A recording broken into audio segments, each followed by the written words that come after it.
أعوذ بالله من الشيطان الرجيم بسم الله الرحمن الرحيم إن الحمد لله نحمده ونستعينه ونستغفره ونؤمن به ونتوكل عليه ونعوذ بالله من شرور أنفسنا ومن سيئات أعمالنا من يهده الله فلا مضل له ومن يضلل فلا هادي له أشهد أن لا إله إلا الله وحده لا شريك له وأشهد أن محمدا عبده ورسوله أما بعد لقد قال الله تبارك وتعالى في القرآن المجيد بعد أعوذ بالله من الشيطان الرجيم بسم الله الرحمن الرحيم لقد من الله على المؤمنين إذ بعث فيهم رسولا من أنفسهم يتلو عليهم آياته ويزكيهم ويعلمهم الكتاب والحكمة وإن كانوا من قبل لفي ضلال مبين وقال تعالى لقد جاءكم رسول من أنفسكم عزيز عليه ما عنتم حريص عليكم بالمؤمنين رؤوف رحيم فإن تولوا فقل حسبي الله لا إله إلا هو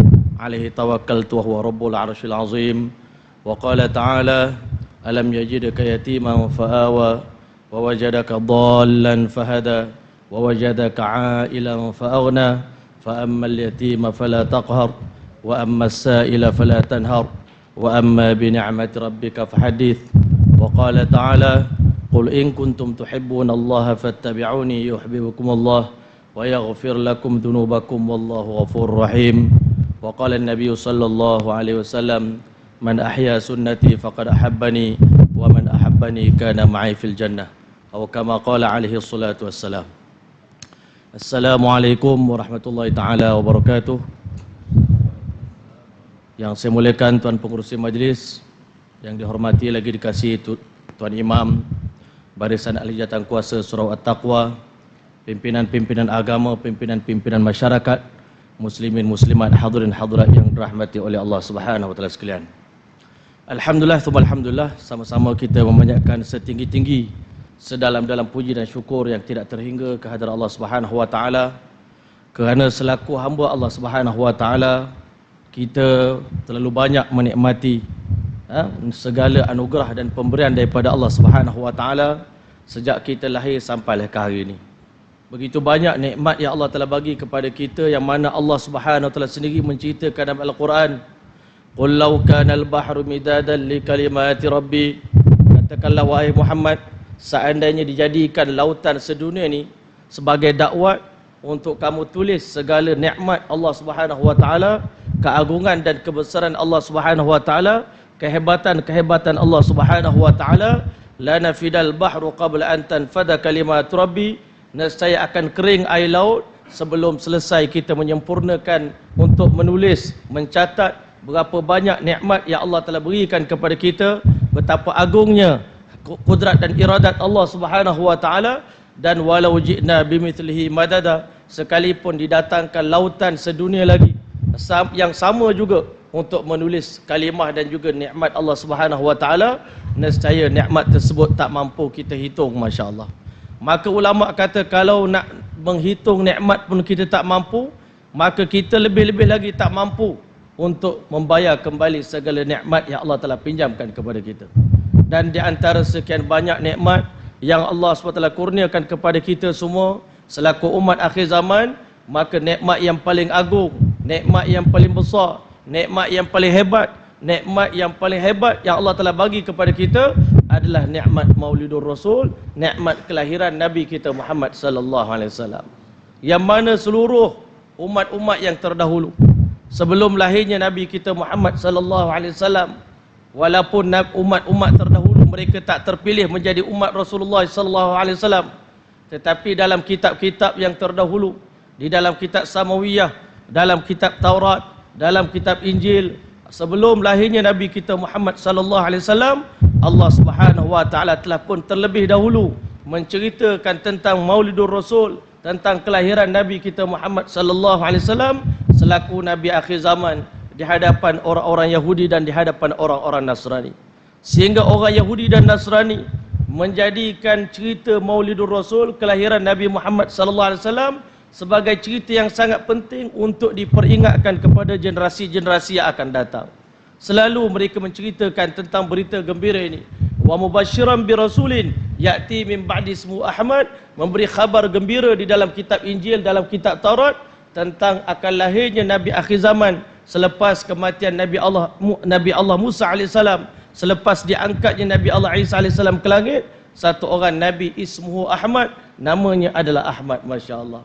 Jadi tuan-tuan yang dimuliakan oleh Allah Subhanahu wa taala, kalau umat-umat terdahulu pun mereka berbangga dengan Maulidur Rasul, maka kita umat akhir zaman yang merupakan umat kepada junjungan besar Nabi kita Muhammad sallallahu alaihi wasallam, sepatutnya kitalah golongan yang paling berbangga, yang paling bergembira dengan cerita Maulidur Rasul. Kalau hari ini masya-Allah, walaupun hari ini banyak orang terima ataupun orang tak terima, tetapi hari-hari setiap tahun saban tahun kita buat hari ulang tahun kita punya kelahiran kita, kita sambut ulang tahun kelahiran kita, ulang tahun kelahiran isteri kita, ulang tahun kelahiran anak murid kita, ulang tahun kelahiran anak-anak kita.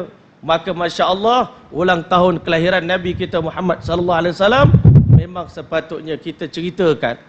Sepatutnya kita ceritakan tujuannya supaya kita yang hidup di akhir zaman ni tuan-tuan, kita yang lahir 1400 tahun selepas wafatnya Nabi kita Muhammad sallallahu alaihi wasallam, kita akan faham betapa mulianya, betapa agungnya nikmat yang Allah telah bagi kepada kita. Maka bila kita faham kemuliaan nikmat ini, kebesaran nikmat ini, barulah kita akan bersyukur pada Allah Subhanahu wa taala. Dan tanda bersyukur adalah kita berjanji seumur hidup kita, kita berazam untuk kita menjalani kehidupan kita mengikuti jejak langkah Nabi kita Muhammad sallallahu alaihi wa sahbihi wa baraka wasallam. Jadi tuan-tuan yang mulia, dalam Al-Quran Allah Subhanahu wa taala sendiri menyatakan kepada kita, laqad mannallahu 'alal mu'minin, demi sesungguhnya Allah taala benar-benar memberikan satu anugerah yang sangat istimewa, yang sangat besar kepada orang beriman. Idz ba'atha fihim rasulan min anfusihim, ketika mana Allah taala lahirkan, Allah utuskan satu orang rasul yang lahir di kalangan mereka, di kalangan manusia, di kalangan bangsa Arab, yang mana kedatangan Nabi kita Muhammad sallallahu alaihi wasallam tepat pada masanya tuan-tuan. Kenapa tepat pada masanya? Kerana di saat kelahiran Nabi kita Muhammad sallallahu alaihi wasallam, sebelum daripada lahirnya Nabi kita Muhammad sallallahu alaihi wasallam, di kala itu seluruh dunia manusia sedang berada dalam kesesatan yang nyata. Allah sendiri sebut dalam Quran, wa in kanu min qablu la fi dhalalim mubin, sekalipun sebelum kelahiran Nabi Muhammad sallallahu alaihi wasallam, sebelum datangnya Rasulullah SAW ke alam dunia ini, manusia hidup dalam kesesatan yang nyata.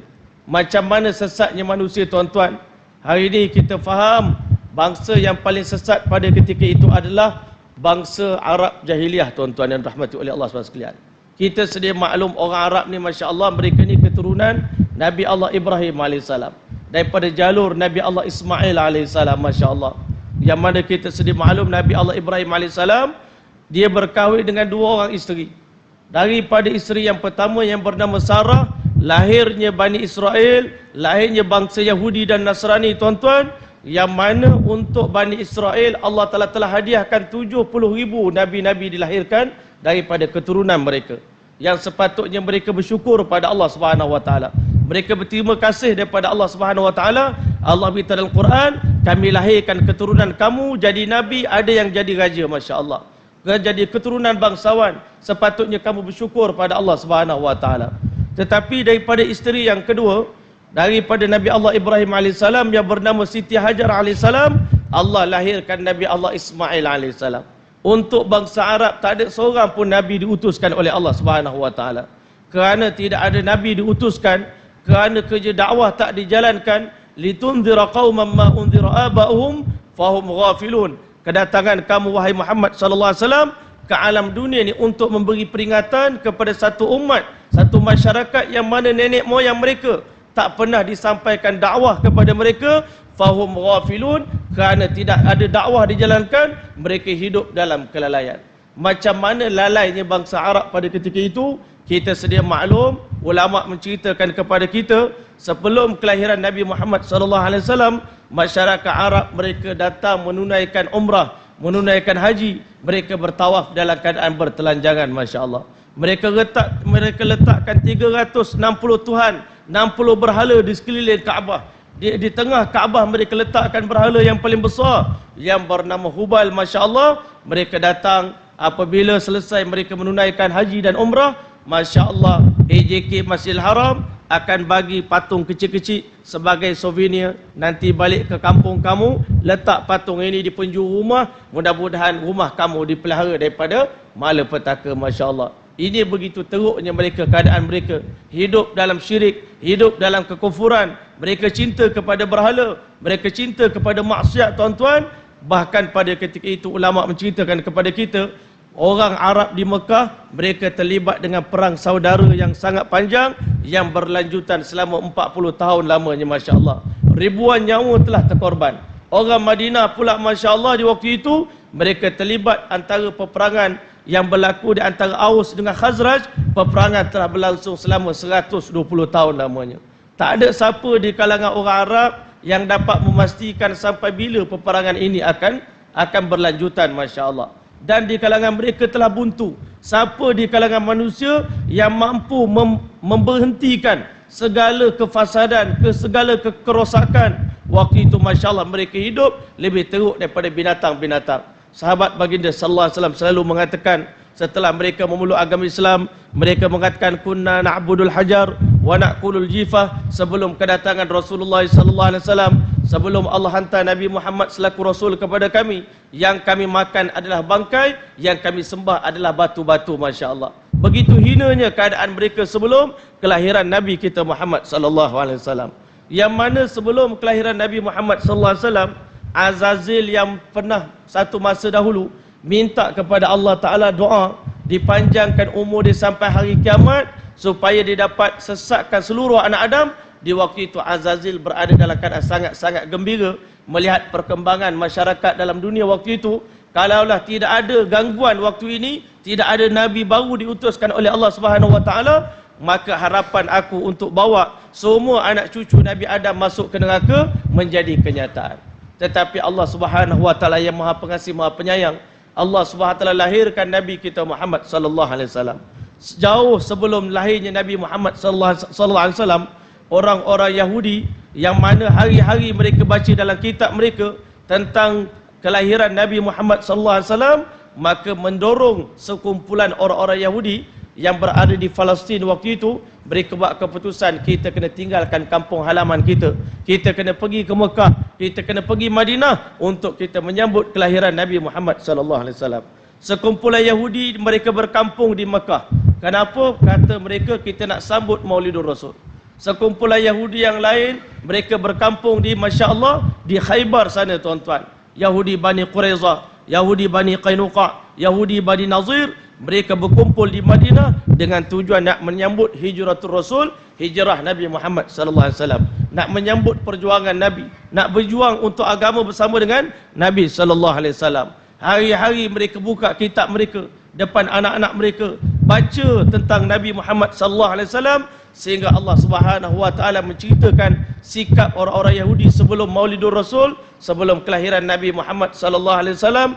Dua sifat yang ada pada orang Yahudi. Yang pertama, ya'rifunahu kama ya'rifuna abna'ahum. Mereka kenal Nabi Muhammad sallallahu alaihi wasallam macam kenal anak sendiri. Masya Allah. Mereka tahu syama'il Muhammadiyah, sifat-sifat kepribadian mulia yang ada pada Nabi Muhammad sallallahu alaihi wasallam. Mereka tahu daripada A sampai Z.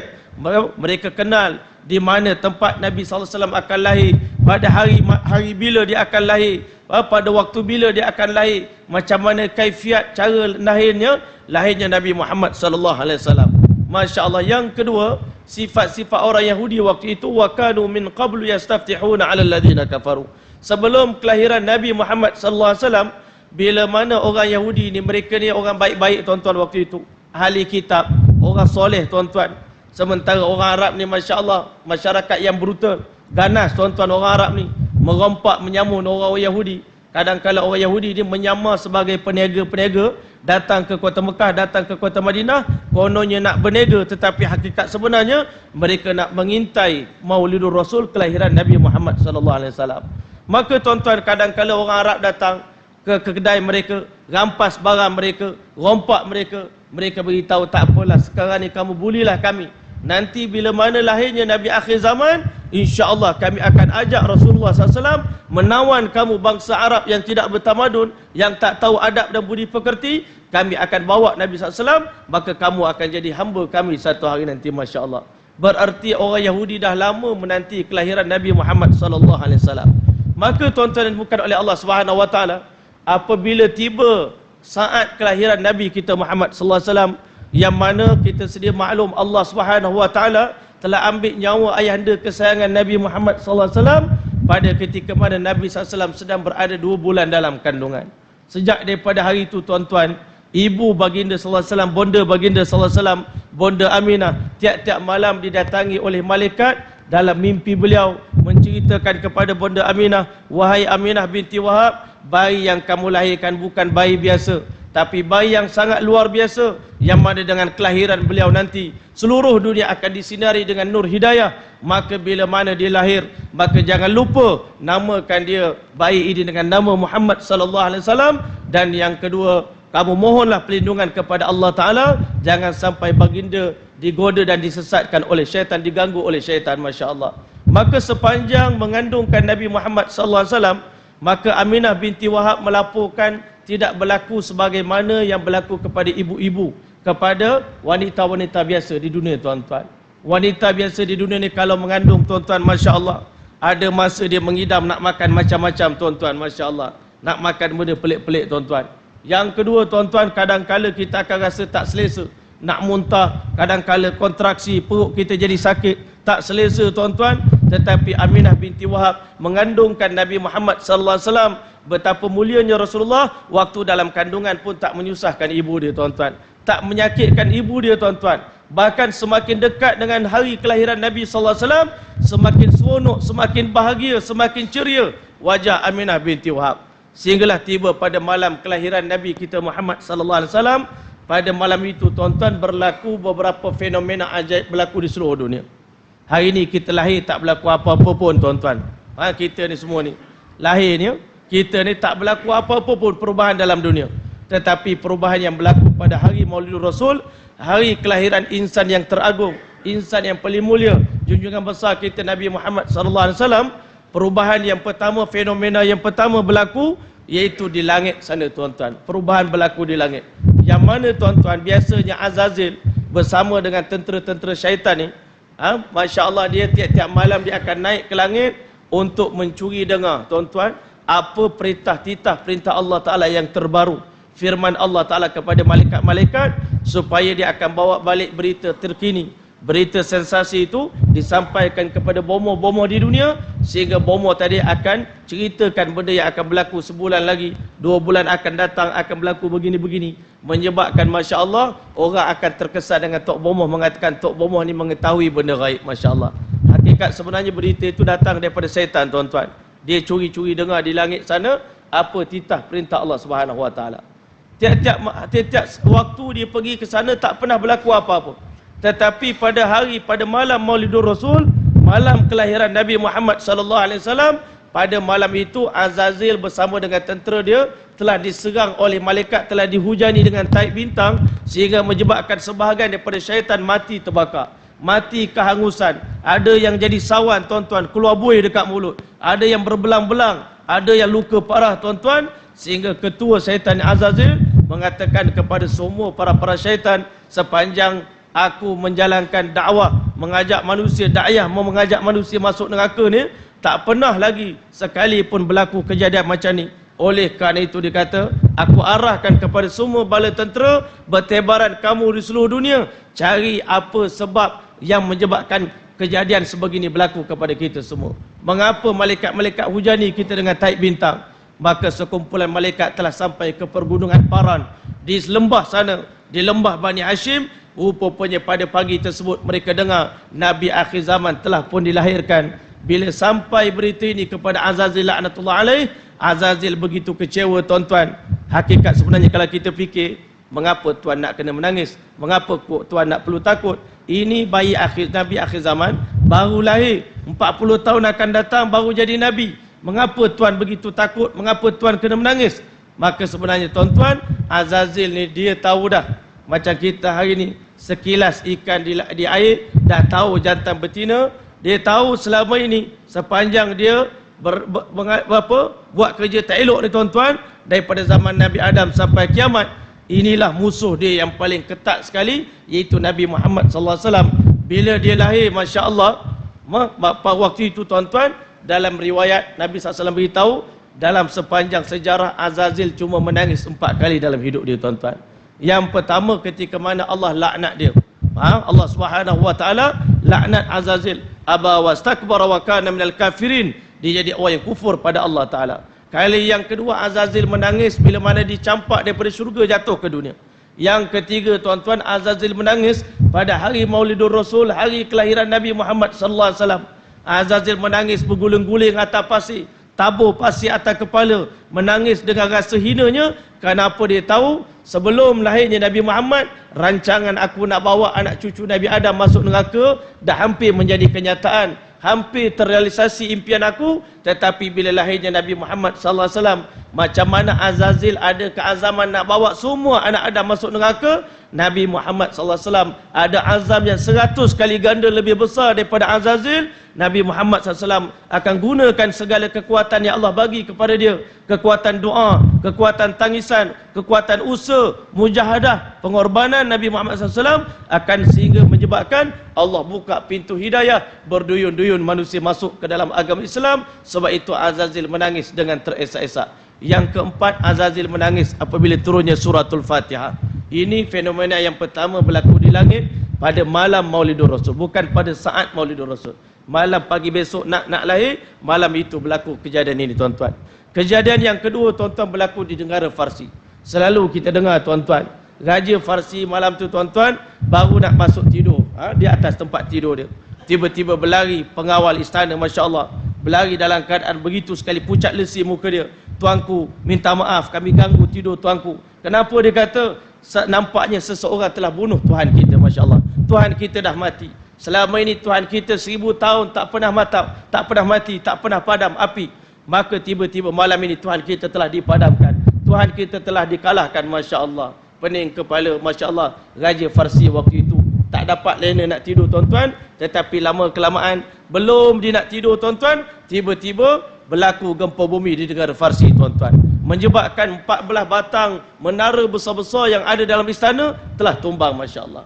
Tuanku tadi semakin susah nak tidur tuan-tuan, tetapi akhirnya kerana terlalu mengantuk, malam tersebut dia tertidur. Dalam tidur dia telah bermimpi, dia melihat sekumpulan kuda yang kurus kering tuan-tuan mengejar kuda yang gemuk, berentasi sungai Dajlah masuk dalam negara Farsi tuan-tuan, negara Iran, negara Iraq tuan-tuan, dalam negara, masya-Allah, negara-negara belah Tajikistan sana.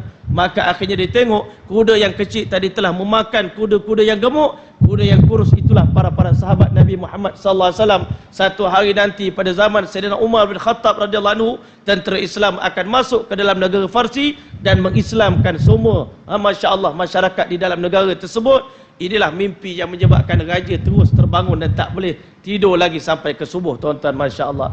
Bangun pagi, ketika mana dia masuk dalam istana dia telah buat satu mesyuarat yang tergempar tuan-tuan. Kumpulkan memanda menteri, kita berkumpul sekejap kerana kita kena adakan mesyuarat yang paling besar ni, iaitu telah berlaku satu peristiwa yang tak pernah berlaku sebelum ini dalam kerajaan beta. Dalam semalaman 3 peristiwa besar telah berlaku. Hari ni beta nak ajak kamu bermesyuarat. Bila mana Raja Parsi naik 2-3 anak tangga tuan-tuan, nak naik ke singgah sana dia, tiba-tiba satu kuasa telah tendang di punya dada dia, tergolek jatuh ke bawah. Dia kata, masya-Allah, ini 4 kejadian yang berlaku ni tak boleh beta biarkan begitu saja. Beta kena cari solution dia, apa penyelesaian dia, apa penafsiran dia, apa takwilan dia. Maka akhirnya, masya-Allah, dia kumpul menteri. Maka apa pandangan tuan-tuan tentang 4 kejadian yang berlaku ini, masya-Allah. Akhirnya menteri-menteri tuan-tuan, kadang-kala kerana mereka ni orang-orang majusi, mereka bukan ahli kitab, mereka tak tahu apa jawapan dia tuan-tuan. Mereka kata, tuanku tak perlu risaulah, ini semua mainan tidur saja, fenomena alam saja, masya-Allah. Kata Raja Farsi, beta tak puas hati, beta wajibkan kamu semua mencari jawapan, masya-Allah. Tiba-tiba akhirnya mereka teringat dalam negara kita ni ada sebuah gereja yang usang, gereja lama, yang di dalamnya ada satu orang padri yang tua yang bernama Abdul Masih. Ayuh kita jumpa dengan dia, tanya apakah jawapan daripada 4 kejadian yang berlaku dalam kerajaan beta pada hari ini. Masya Allah. Maka wakil daripada istana datang menemui Abdul Masih. Bila disampaikan berita ini kepada Abdul Masih mengatakan, Masya Allah, ini bukan perkara biasa, ini bukan mimpi biasa. Orang biasa macam saya ni, ulama biasa macam saya ni, tak mampu menafsirkan mimpi ini. Saya terpaksa tanya tuan guru saya, iaitu tukang ramal yang paling hebat di dunia waktu itu, yang bernama Satih, tuan-tuan. Masya Allah. Maka akhirnya Abdul Masih telah buat keputusan, naik unta dia, pergi berjumpa dengan tuan guru dia yang bernama Abdul Masih, yang waktu itu sedang berada di wilayah jajahan Empire Rome. Masya Allah. Sampai di sana, tuan-tuan, macam kita hari ni lah, kadang-kadang kita pergi rumah orang-orang yang mengamalkan ilmu yang pelik-pelik ni, tuan-tuan. Kadang-kadang dia mengamalkan kitab Tajul Muluk dan sebagainya. Kadang-kadang kita belum sempat masuk di rumah dia lagi, bagi Assalamualaikum. Sebelum masuk lagi, Masya Allah, Idris bin Yusuf, silakan masuk. Masya Allah. Kita mula terperanjat. Masya Allah. Kita belum masuk rumah dia, dia dah tahu dah nama kita siapa. Aku dah tahu tujuan kamu datang sini, nak minta bantu cari orang hilang kan. Allahu Akbar. Lagi terperanjat dia. Masya Allah. Sebab apa? Belum cakap tuan guru dah tahu dah. Begitulah yang terjadi kepada Abdul Masih. Belum sempat dia turun daripada unta dia, tuan-tuan, tiba-tiba tuan guru duduk ke atas. Masya Allah. Duduk ke atas tempat yang tinggi, mihrab dia, tuan-tuan. Tiba-tiba dia pun mengatakan, Abdul Masih, anak murid aku yang bernama Abdul Masih, ata'awala jamalin wasyih, dia datang bertemu dengan aku, naik unta yang sangat kurus kering, waqad awfa ala dharih, dia telah merentasi perjalanan yang sangat panjang.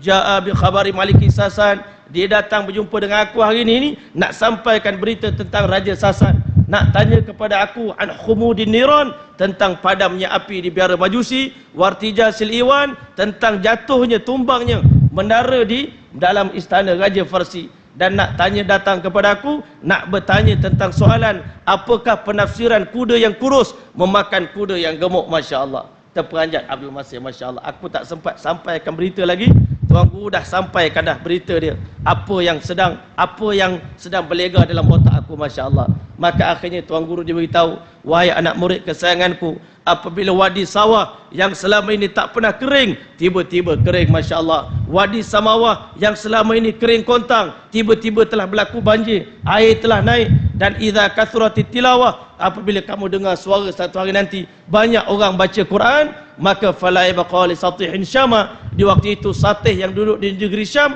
sudah tidak ada harga lagi. Aku bukan lagi sesiapa, kamu pergilah ke kota Mekah, kerana sesungguhnya Nabi akhir zaman telah pun lahir. Kamu beritahu kepada Raja Farsi, berimanlah kepada Nabi Muhammad SAW, pergilah ke Mekah, kerana sesungguhnya Nabi akhir zaman yang dijanjikan oleh Allah dalam kitab Taurat, dalam kitab Injil telah pun lahir. Masya Allah.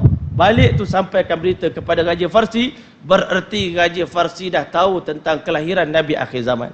Maka bila mana Nabi Muhammad SAW dah dilantik menjadi Rasul, tuan-tuan, Nabi tak mampu nak pergi ke Farsi.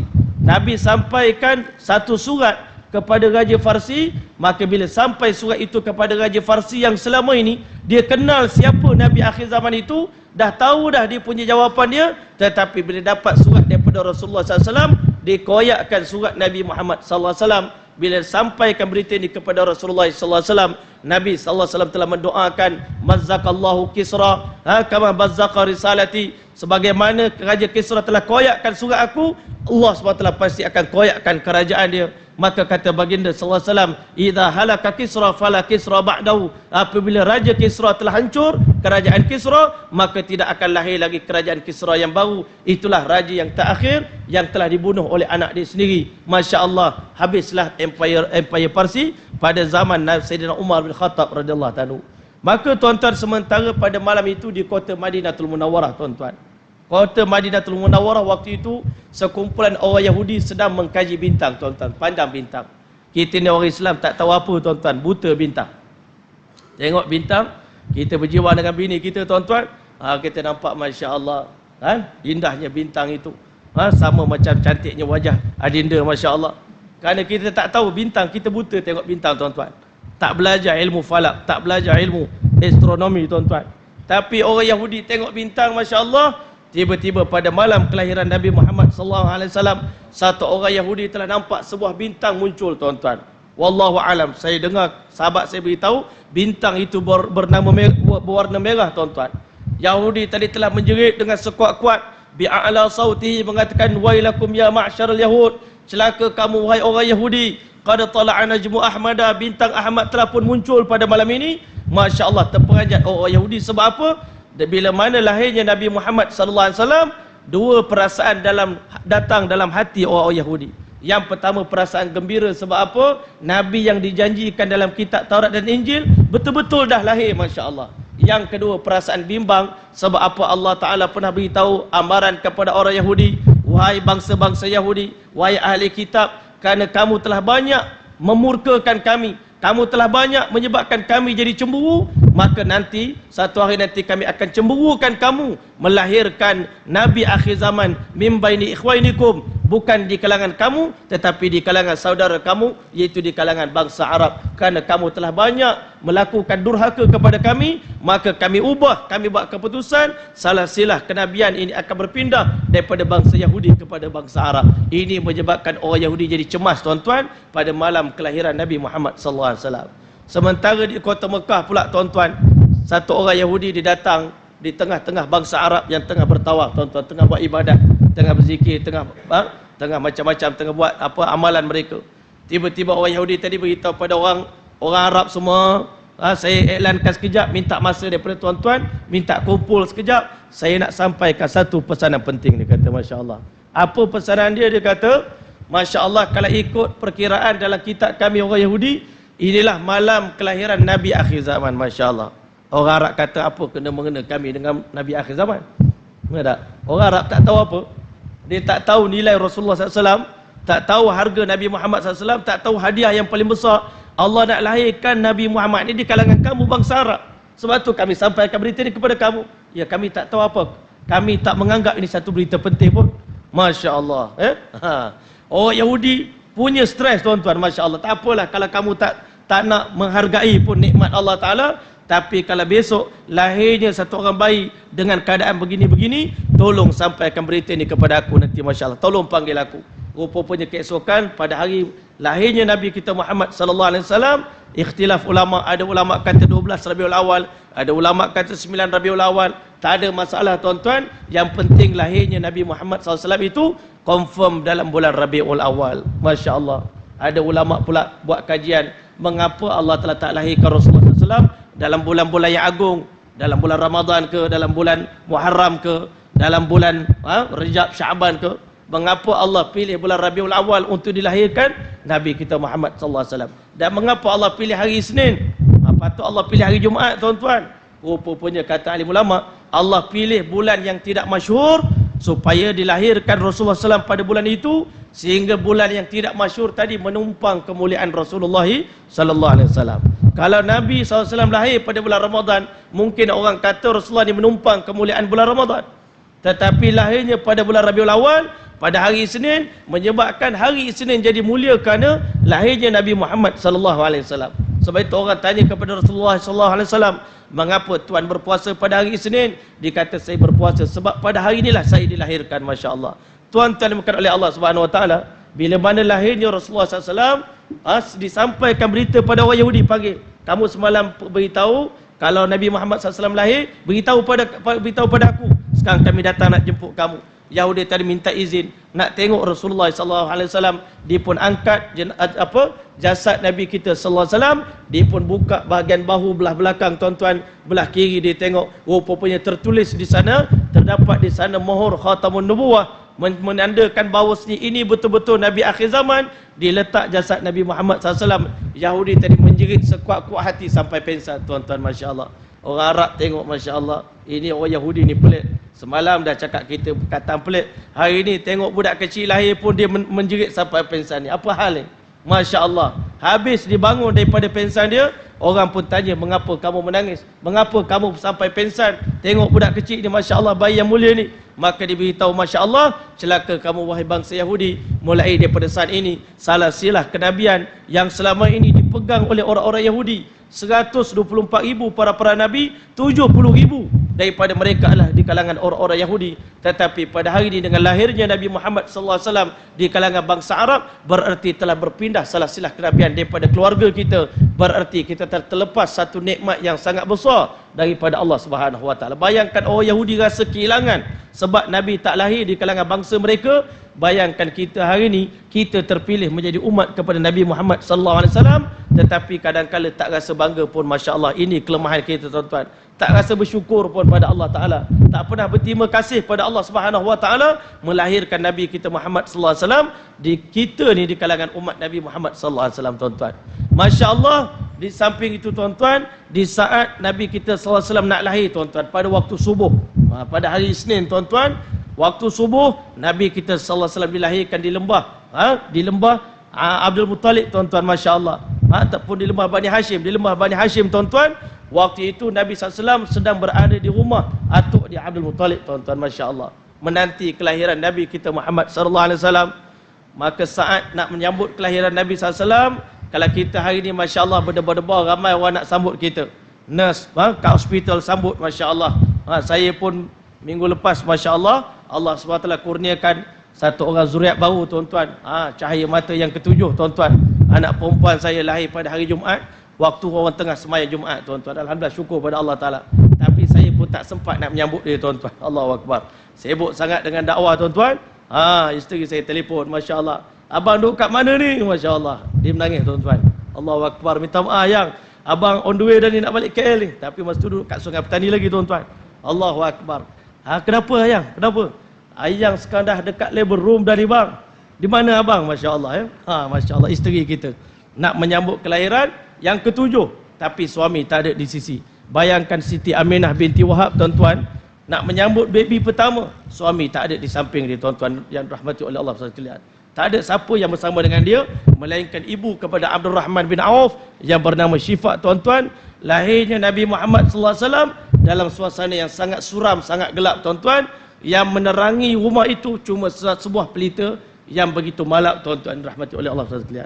Tetapi Masya Allah, Allah muliakan Nabi kita Muhammad SAW. Dekat nak lahir, Syifa tanya kepada Aminah binti Wahab, Masya Allah, puan dah rasa ke nak melahirkan anak ni? Dah rasa ke macam kontraksi ke apa ke? Tanya dia, Masya Allah. Dia kata memang rasa nak melahirkan sangat dah, tetapi tak rasa sakit, Masya Allah. Rasa seronok pula, rasa bangga pula. Makin dekat nak lahir Nabi Muhammad SAW, makin bangga dia, makin seronok dia. Maka akhirnya tuan-tuan, waktu yang ditentukan oleh Allah SWT, keluarnya Nabi kita Muhammad SAW daripada rahim Aminah binti Wahab, Masya Allah, bersama dengan sebuah nur, satu cahaya yang awalnya rumah itu gelap gelita tuan-tuan, tetapi dengan berkat kelahiran Nabi Muhammad SAW, cahaya tadi telah menerangi rumah tersebut sehingga rumah Nabi kita Muhammad SAW lebih terang daripada masjid kita pada malam ini, Masya Allah. Dan cahaya tadi telah meluncur naik ke langit tuan-tuan, Masya Allah, dan daripada cahaya tadi telah masuk ke dalam gereja-gereja di seluruh dunia tuan-tuan, terutamanya gereja-gereja di belah Rom sana tuan-tuan, menandakan Masya Allah isyarat yang pertama daripada Maulidur Rasul, kelahiran Nabi Muhammad SAW. Satu hari nanti cahaya Islam akan tersebar sampai ke seluruh dunia, sebagaimana keazaman yang diberitahu oleh Nabi kita Muhammad SAW sewaktu menyampaikan dakwah. Ketika mana sahabat-sahabat Nabi rasa bimbang, rasa ragu-ragu, rasa tak yakin Islam akan tersebar satu hari nanti, Nabi kita sallallahu alaihi wasallam telah bersabda, la yutimmanallahu taala hadzal amr, satu hari nanti Islam pasti akan tersebar ke seluruh dunia, hatta la yabqa baitu madarin wala wabab, sehingga tak akan tinggal rumah yang diperbuat daripada kayu ataupun daripada batu, di bandar ataupun di kampung, illa ayyudkhilahullah ta'ala binuril Islam, melainkan cahaya Islam akan terpancar masuk ke dalam rumah tersebut. Mereka akan menerima Islam satu hari nanti bi'izzi azizin au bidhulli dalilin, mereka terima Islam dalam keadaan sukarela ataupun dalam keadaan terpaksa. Sebab itulah Allah SWT beritahu, walladzi arsala arsala rasulahu bil huda, dialah Allah yang mengutuskan Rasulullah sallallahu alaihi wasallam sebagai pembawa cahaya hidayah ke seluruh dunia, liyuzhirahu 'ala ad-dini kullih, supaya agama Islam unggul mengatasi daripada agama-agama yang lain satu hari nanti, tuan-tuan. Yang kedua, tuan-tuan dimurkai oleh Allah Subhanahu wa taala, keajaiban yang berlaku pada saat Maulidur Rasul, tuan-tuan.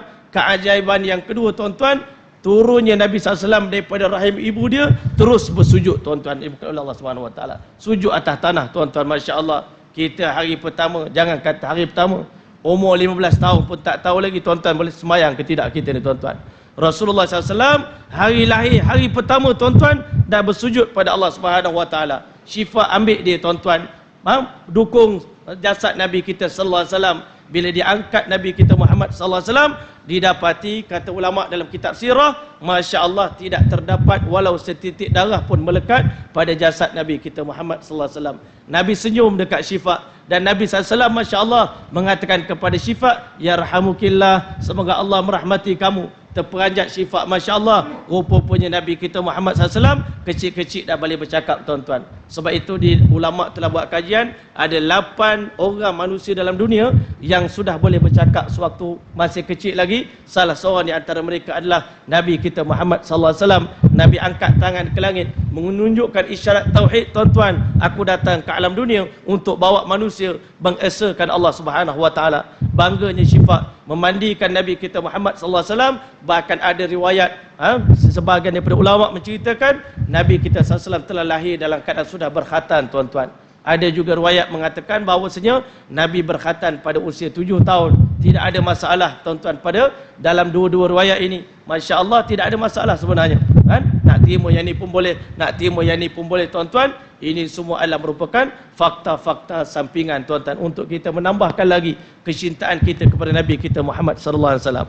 Maka, tuan-tuan, bila saja dilahirkan, tuan-tuan, masya-Allah, begitu seronoknya Aminah menangis kegembiraan, tuan-tuan, menyambut Maulidur Rasul, tuan-tuan. Kelahiran insan yang teragung, anak yang selama ini, masya-Allah, dia diberi pesanan oleh malaikat bila mana lahirnya Nabi akhir zaman. Yang pertama, namakan dia Muhammad sallallahu alaihi wasallam, satu nama yang belum pernah dinamakan mana-mana bayi dalam negara Arab dengan nama Muhammad sallallahu alaihi wasallam. Masya-Allah, Syifa berlari-lari bawa Nabi kita Muhammad sallallahu alaihi wasallam menuju ke Masjidil Haram. Waktu itu kakek Nabi sallallahu alaihi wasallam, atuk Nabi sallallahu alaihi wasallam yang bernama Abdul Muttalib, dia merupakan pengurusi Masjidil Haram waktu itu, masya-Allah. Tuan pengurusi, tuan-tuan. Dia sebenarnya orang sangat kaya, tuan-tuan, Abdul Muttalib ni. Tetapi keluarga Nabi kita sallallahu alaihi wasallam, Abu Talib, Abdul Muttalib, pakcik-pakcik dia, tuan-tuan, kebanyakan mereka jadi miskin, jadi apa kerana seluruh harta mereka belanjakan untuk orang-orang yang datang menunaikan haji, masya-Allah. Zaman dulu dengan zaman sekarang berbeza. Zaman dulu mereka miskin, tapi orang datang menunaikan haji percuma, tuan-tuan. Tempat tinggal percuma, makan percuma. Habis semua disediakan hotel-hotel, bilik-bilik untuk melayani jemaah-jemaah haji. Waktu itu Abdul Muttalib sedang sibuk jaga masjid, tuan-tuan, masya-Allah. Bila dibawa cucu dia berjumpa dengan Abdul Muttalib, tuan-tuan, masya-Allah, begitu seronoknya Abdul Muttalib bawa Nabi kita Muhammad sallallahu alaihi wasallam masuk ke dalam Kaabah, tuan-tuan, masya-Allah. Hari pertama dah masuk Kaabah dah, tuan-tuan. Kita ni, masya-Allah, jangan kata Kaabah, Hajarul Aswad pun payah nak cium, tuan-tuan. Nabi kita sallallahu alaihi wasallam hari pertama lahir dah masuk dalam Kaabah. Masya-Allah, atuk dia pun telah memohon doa kepada Allah Subhanahu wa taala. U'idhu bil baiti dzil arkani. Aku memohon kepada Tuhan yang mengendalikan, yang menguruskan rumah Allah Subhanahu wa taala. Ia mempunyai 4 rukun ini, masya-Allah. Rukun Yamani, rukun Iraqi, rukun, masya-Allah, Hajarul Aswad, tuan-tuan. Ini semua, tuan-tuan, rukun Syami. Ini aku memohon pada Allah taala supaya cucu aku dipelihara daripada gangguan-gangguan syaitan. Qad sada fil mahdi alal jinnani. Sesungguhnya cucu aku ni dah jadi pemimpin ketika mana dia sedang berada dalam buayan lagi, masya-Allah. Ini doa daripada satu orang atuk kepada cucu dia, masya-Allah. Gembira sangat dengan kelahiran Nabi kita sallallahu alaihi wasallam. Akhirnya lepas tu bawa balik, tuan-tuan. Bila bawa balik Nabi kita sallallahu alaihi wasallam, diletakkan dalam satu, masya-Allah, macam mangkuk, tuan-tuan, yang diperbuat daripada tanah. Orang Arab jahiliah dulu ada satu kepercayaan, bila bayi dilahirkan, supaya setan dengan jin tak boleh ganggu baby tadi, maka diletakkan dalam burmah, tuan-tuan, supaya setan tak boleh ganggu. Tetapi bila diletakkan jasad Nabi kita sallallahu alaihi wasallam dalam burma tersebut, burma telah terpecah tuan-tuan, menyebabkan atuk dia sangat terkejut. Masya Allah, bayi ini bukan bayi biasa. Kelahiran dia telah menghancurkan segala benda yang khurafat, benda yang syirik, benda yang kufur di kalangan umat, di kalangan masyarakat tuan-tuan. Masya Allah, akhirnya dipendekkan cerita tuan-tuan, setelah lahirnya Nabi kita Muhammad sallallahu alaihi wasallam, mereka pun buat akikah. Begitu gembira dengan kelahiran Nabi kita sallallahu alaihi wasallam. Waktu itu tuan-tuan, Allah besarkan Nabi kita sallallahu alaihi wasallam daripada hari lahir sampai umur 40 tahun. Ini persiapan untuk menjadikan Rasulullah, untuk mencetak Rasulullah, untuk merekrut Rasulullah sallallahu alaihi wasallam menjadi satu orang Habibullah, kekasih Allah Subhanahu wa taala tuan-tuan. Hari ini kita ni tuan-tuan nak tentukan nasib satu orang budak di masa akan datang, tengok macam mana didikan kita bagi masa kecil tuan-tuan. Masya Allah, Allah telah lahirkan Nabi kita Muhammad sallallahu alaihi wasallam. Allah telah beritahu dalam Al-Quran, alam yajidka yatiman fa'awa, bukankah kami lahirkan kamu sebagai satu orang anak yatim? Tetapi wahai Muhammad kekasihku, apa tujuan Allah Ta'ala jadikan Nabi Muhammad sallallahu alaihi wasallam sebagai anak yatim? Apa hikmah dia tuan-tuan? Supaya tuan-tuan tidak ada satu orang pun manusia boleh berbangga, aku yang bela Rasulullah SAW dulu. Hakikat sebenarnya yang bela Nabi, yang pelihara Nabi, yang membesarkan Nabi bukanlah sesiapa pun, melainkan adalah Allah Subhanahu wa taala tuan-tuan. Masya-Allah. Hari ini kita bangga, anak perempuan saya 10 orang, semuanya jadi hafizah, jadi alimah, jadi ulama, jadi ustaz.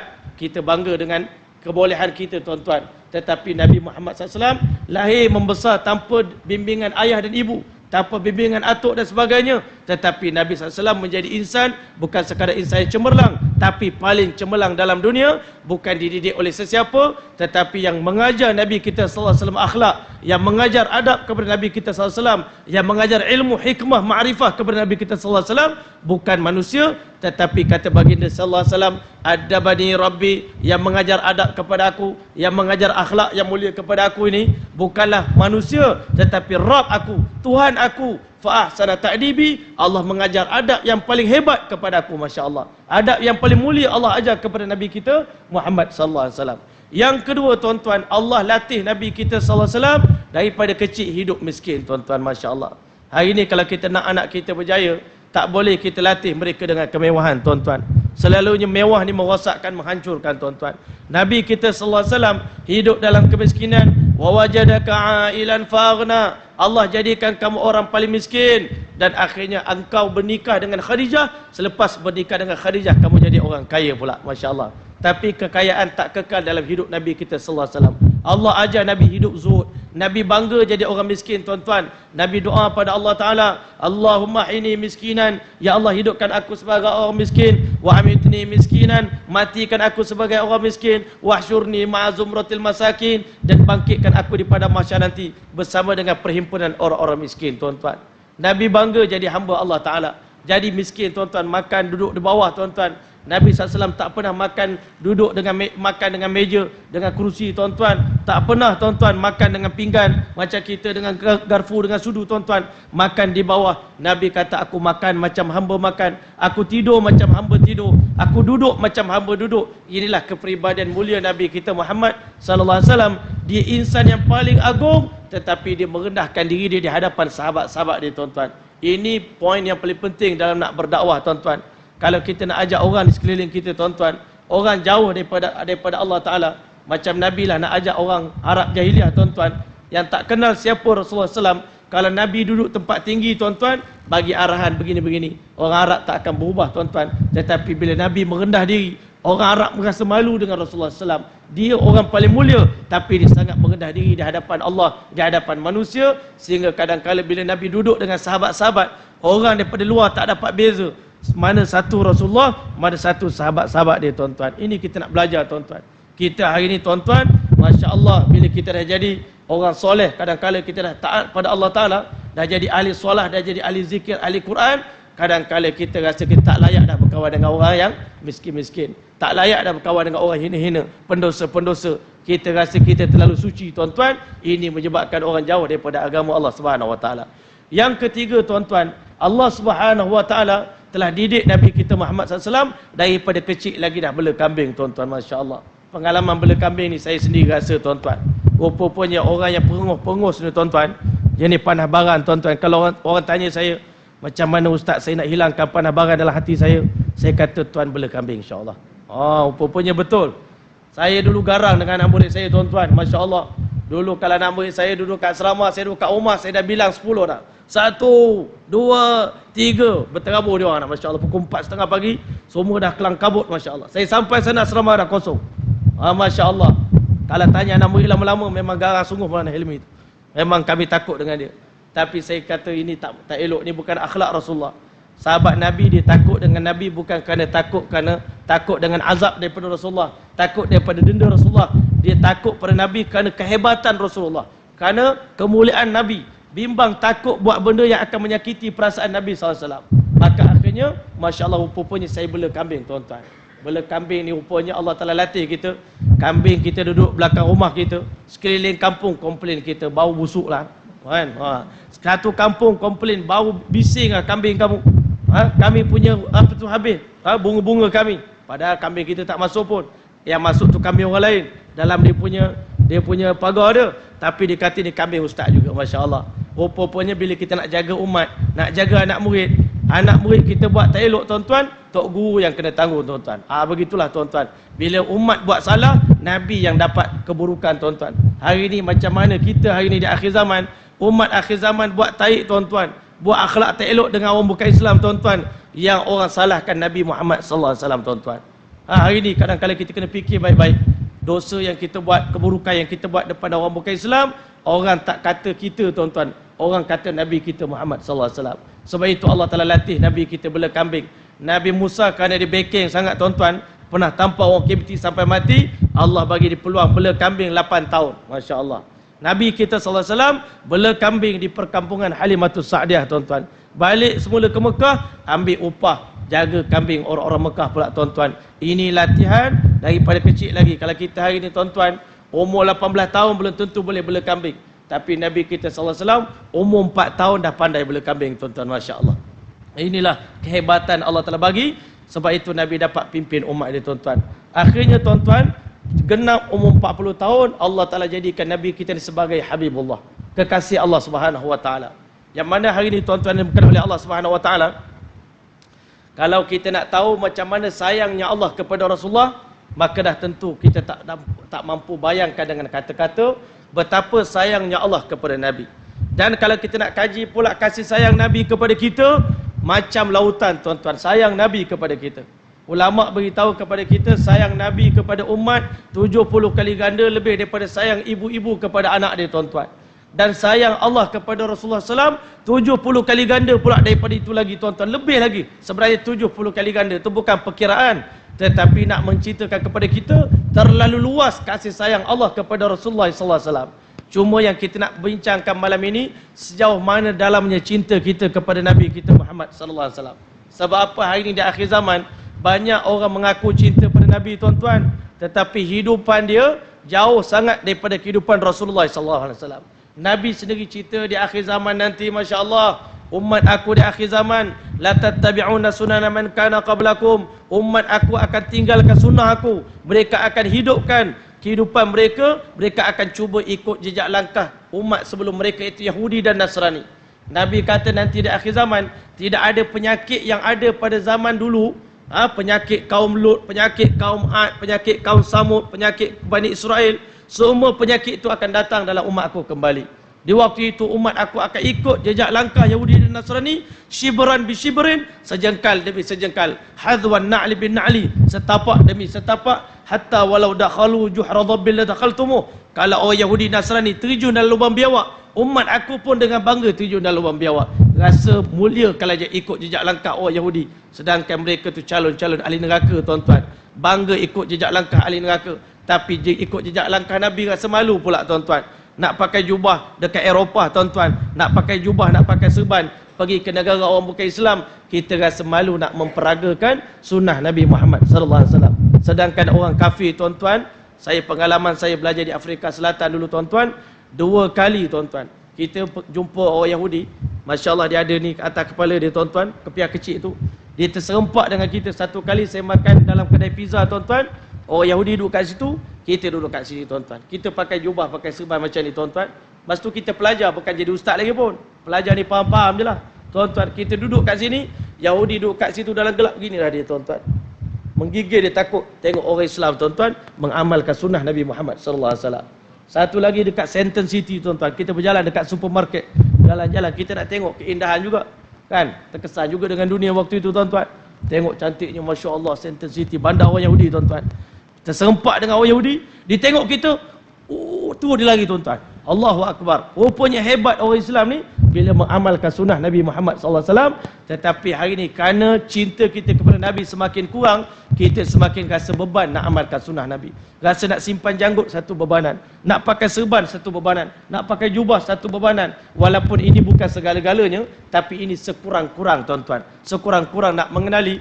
Sehingga kalau orang bayangkan dalam otak kita sekarang, kita bayangkan kita masing-masing.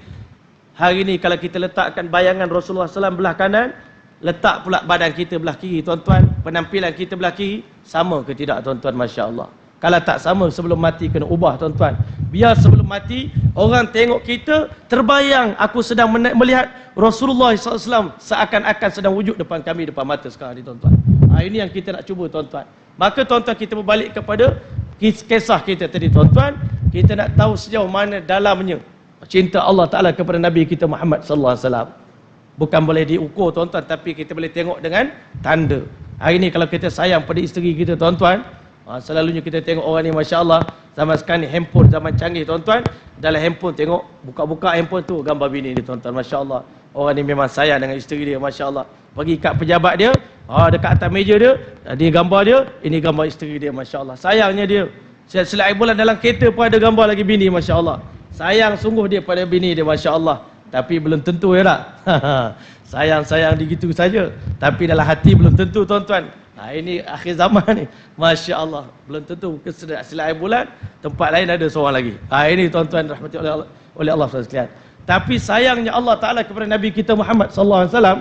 Maka tuan-tuan, yang pertama sekali, bila mana Nabi Adam AS dulu dia duduk dalam syurga tuan-tuan, dia pernah tengok tertulis di pintu syurga, di pintu gerbang syurga Allah Ta'ala itu beberapa patah perkataan. Walaupun ini diceritakan oleh Nabi kita Muhammad SAW, di pintu syurga tertulis tiga patah, tiga bait syair tuan-tuan, ataupun tiga bait perkataan, Masya Allah, yang menceritakan tentang kehebatan sesuatu benda tuan-tuan. Yang pertama Allah SWT tulis La ilaha illallah Muhammadur Rasulullah. Masya Allah, ditulis dengan tinta emas tuan-tuan. Masya Allah, La ilaha illallah Muhammadur Rasulullah. Yang kedua, Masya Allah, Ma akalna wajadna, ma qaddamna wajadna, apa amalan yang kami telah hantar ke akhirat, kami telah dapat pada hari ini. Dan apa yang kami tinggalkan, kami telah rugi. Masya Allah. Dan yang ketiga, Masya Allah, ummatun muznibatun wa rabbun ghafur, umat pendosa tetapi Tuhan yang Maha Penyayang. Ini tiga kalimah tertulis di pintu syurga Allah Subhanahu Wa Taala. Masya Allah, sayangnya Allah kepada Nabi kita Muhammad sallallahu alaihi wasallam. Dan kita nak tengok sayangnya Allah pada Nabi ni tuan-tuan, kita bukalah Al-Quran. Masya Allah, barulah kita akan dapat nampak betapa dalamnya cinta Allah kepada Nabi kita sallallahu alaihi wasallam. Banyak surah-surah dalam Al-Quran Allah telah mulakan dengan nama Nabi kita Muhammad sallallahu alaihi wasallam. Antaranya surah Taha, Ma anzalna alaikal Qur'ana litashqa illa tadhkiratan liman yakhsha.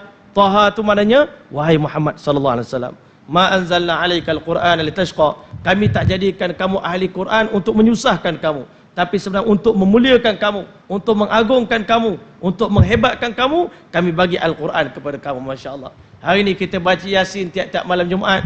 Sebenarnya Yasin itu adalah nama Nabi kita Muhammad sallallahu alaihi wasallam.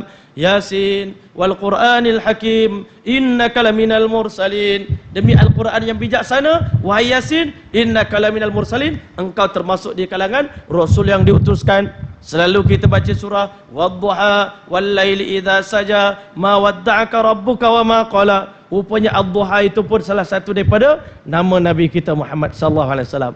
Bahkan ulama kata dalam Al-Quran ada satu surah yang bernama Surah Muhammad sallallahu alaihi wasallam, surah Muhammad, menceritakan betapa sayangnya Allah kepada Nabi kita Muhammad sallallahu alaihi wasallam. Satu lagi nak tahu sayang Allah pada Nabi, selalunya kita ni sebagai manusia biasa, kita tak boleh bandingkan dengan Allah Ta'ala. Walillahil mathalul a'la. Allah Ta'ala tak boleh dibandingkan dengan manusia. Tetapi tuan-tuan, selalunya dalam dunia ni, bila kita sayang sangat dengan anak kita tuan-tuan, kita panggil dia macam-macam nama tuan-tuan. Panggil Alung, panggil Angah, panggil Acik, panggil Alang, panggil Buntat. Kalau di Pahang sana panggil Buntat, panggil Atan tuan-tuan. Kalau orang Terengganu panggil Awang tuan-tuan, Masya Allah. Betapa sayangnya sampai kadang-kala nama betul pun tak tahu siapa sebenarnya nama yang betul. Orang kampung panggil Atan je ke aku. Kan? Nabi kita Muhammad sallallahu alaihi wasallam dalam Al-Quran tak pernah Allah Taala panggil ya Muhammad, tak pernah. Tetapi Allah Taala panggil dengan panggilan-panggilan manja tuan-tuan, masya-Allah. Ya ayyuhal muzammil qumil laila illa qalila. Wahai orang yang sedang berselimut, bangunlah sembahyang tahajud, masya-Allah. Jangan tidur malam banyak-banyak sangat. Kekasih aku tak boleh tidur banyak, kekasih Allah Taala ahli syurga kurang tidur, masya-Allah. Ya ayyuhal muddathir, wahai orang tidur di siang hari, yang berselimut di siang hari, qum fa'anzir, bangun bagi dakwah. Wa rabbaka fakabbir, ceritakan kebesaran Allah pada umat kamu. Ya ayyuhan nabi, wahai nabi. Ya ayyuhar rasul, wahai rasul aku. Allah telah tak pernah panggil ya Muhammad.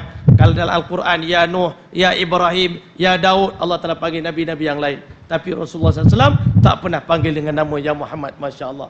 Seterusnya tuan-tuan, ulama buat kajian lagi, tanda sayang Allah pada Nabi kita Muhammad SAW. Untuk nabi-nabi yang lain, mereka kena doa baru Allah bagi apa-apa yang mereka nak tuan-tuan, hajat-hajat mereka tuan-tuan. Nabi Musa AS lah yang paling banyak berdoa pada Allah Ta'ala. Dia pernah doa pada Allah nak dakwah Fir'aun, menggigil tuan-tuan, takut. Fir'aun ni memang brutal tuan-tuan. Dia Nabi Musa AS pula pernah ada kes dulu bunuh orang Kipti. Sekarang aku kena hantar jumpa dengan orang ni pula, masya Allah. Aku kena dakwah dia pula. Bila nak jumpa menggigil tuan-tuan, baca doa, Rabbi syrah li sadri wa yassir li amri wahlul 'uqdatam min lisani yafqahu qawli. Ya Allah, tolong lapangkan dada saya, Allah. Kadang-kadang nak berceramah ni pun tuan-tuan, kalau Allah tak buka dada kita tuan-tuan, tak terkeluar. Kita nak bercakap dengan orang ni tuan-tuan bukan senang. Tetapi masya Allah, ketika mana Nabi Musa AS doa pada Allah, Allah Ta'ala bagi pada Rasulullah tanpa berdoa pun Allah bagi tuan-tuan. Allah beritahu, alam nasyrah laka sadrak. Bukankah kami yang melapangkan dada kamu, wahai Muhammad sallallahu alaihi wasallam? Dalam bab yang lain pula tuan-tuan, dalam kesempatan yang lain pula, Nabi Musa AS satu hari dijemput oleh Allah Ta'ala untuk menerima kitab Taurat. Tapi di samping itu, kamu kena bawa 70 orang umat kamu yang paling soleh, supaya mereka menjadi saksi. Kalau tidak, mereka kata kamu bohong. Kalau orang Bani Israel ini mudah begitu, tak percaya. Ya ke Nabi Musa kamu dapat daripada Allah ni? Ke ambil tepi jalan je, beritahu kat kami, tipu kat kami. Masya Allah, Allah kata, bawa 70 orang di kalangan Bani Israel yang paling soleh, bawa menyaksikan upacara penyerahan kitab Taurat kepada kamu. Nabi Musa AS dapat berita ni, syok sangat nak jumpa dengan Allah Ta'ala. Dia pun beritahu kat Bani Israel, hampa buat siap-siap, buat persiapan nak pergi jumpa dengan Allah Ta'ala di Gunung Tursina. Aku cabut dulu, dia kata. Masya Allah, dia berjalan seorang-seorang, lari naik kuda tuan-tuan, sampai di tempat yang ditentukan oleh Allah Ta'ala.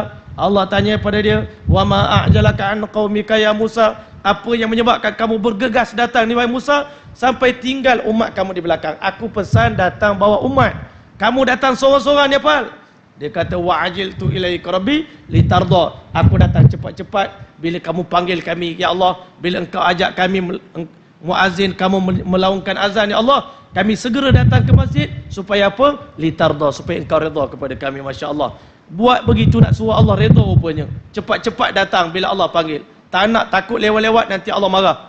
Maka akhirnya tuan-tuan, untuk Nabi kita Muhammad sallallahu alaihi wasallam, Allah berjanji, wala sawfa yu'tika rabbuka fatarda. Tuhan kamu akan bagi kepada kamu apa saja yang kamu nak minta, wahai kekasih aku, sehingga nanti bukan Allah yang redha kepada Nabi Muhammad sallallahu alaihi wasallam, tetapi litarda, supaya engkau redha kepada Nabi Muhammad, supaya engkau redha kepada Allah Subhanahu wa taala tuan-tuan, masya-Allah. Sebab itu Nabi kita Muhammad sallallahu alaihi wasallam pernah beritahu, nanti di hari kiamat ketika mana Allah telah mengumumkan 70,000 orang di kalangan umat akhir zaman akan dipilih untuk masuk ke dalam syurga tanpa hisap. Allah SWT tanya kekasih dia Muhammad sallallahu alaihi wasallam, redakah kamu wahai kekasihku? Nabi Muhammad sallallahu alaihi wasallam kata, 70 sikit sangat ya Allah, tak cukup 70,000. Hari ini kita dengar 70,000 orang masuk syurga tanpa hisap, kita merasakan aku ada peluang ni. 70,000 tu banyak. Sebab apa 70,000 tu ramai? Tuan-tuan, kita sebenarnya lupa, sahabat Nabi saja pun dah 124,000 orang tuan-tuan. Kita ni 70,000 nak bawa di mana tuan-tuan? Maka akhirnya tuan-tuan, Nabi kita sallallahu alaihi wasallam beritahu, ya Allah, belum cukup lagi ya Allah. Maka akhirnya Allah SWT beritahu, redakah kamu wahai kekasihku Muhammad sallallahu alaihi wasallam, seandainya aku tambah daripada 70,000 tadi, setiap 1,000 daripada 70,000 dilipat kali gandakan kepada 70,000 kali 70,000 tuan-tuan. Berarti berapa juta tuan-tuan? 490 juta ke 49 juta. Lebih kurang itulah tuan-tuan. Bilangan umat akhir zaman akan dapat masuk syurga tanpa hisab. Kalau 490 juta, rasa-rasa ada peluang kita masuk tuan-tuan. Tapi kita tengok pula lepas sahabat Nabi, mari zaman tabi'in, zaman tabi'in, Imam Syafi'i, Imam Maliki, Imam apa semua, wali-wali ramai lagi tuan-tuan. Rasa-rasanya lebih lah, kita ni tak termasuk lagi. Akhirnya tuan-tuan, Nabi sujud depan Allah Ta'ala, minta tambahan daripada Allah Subhanahu Wa Ta'ala.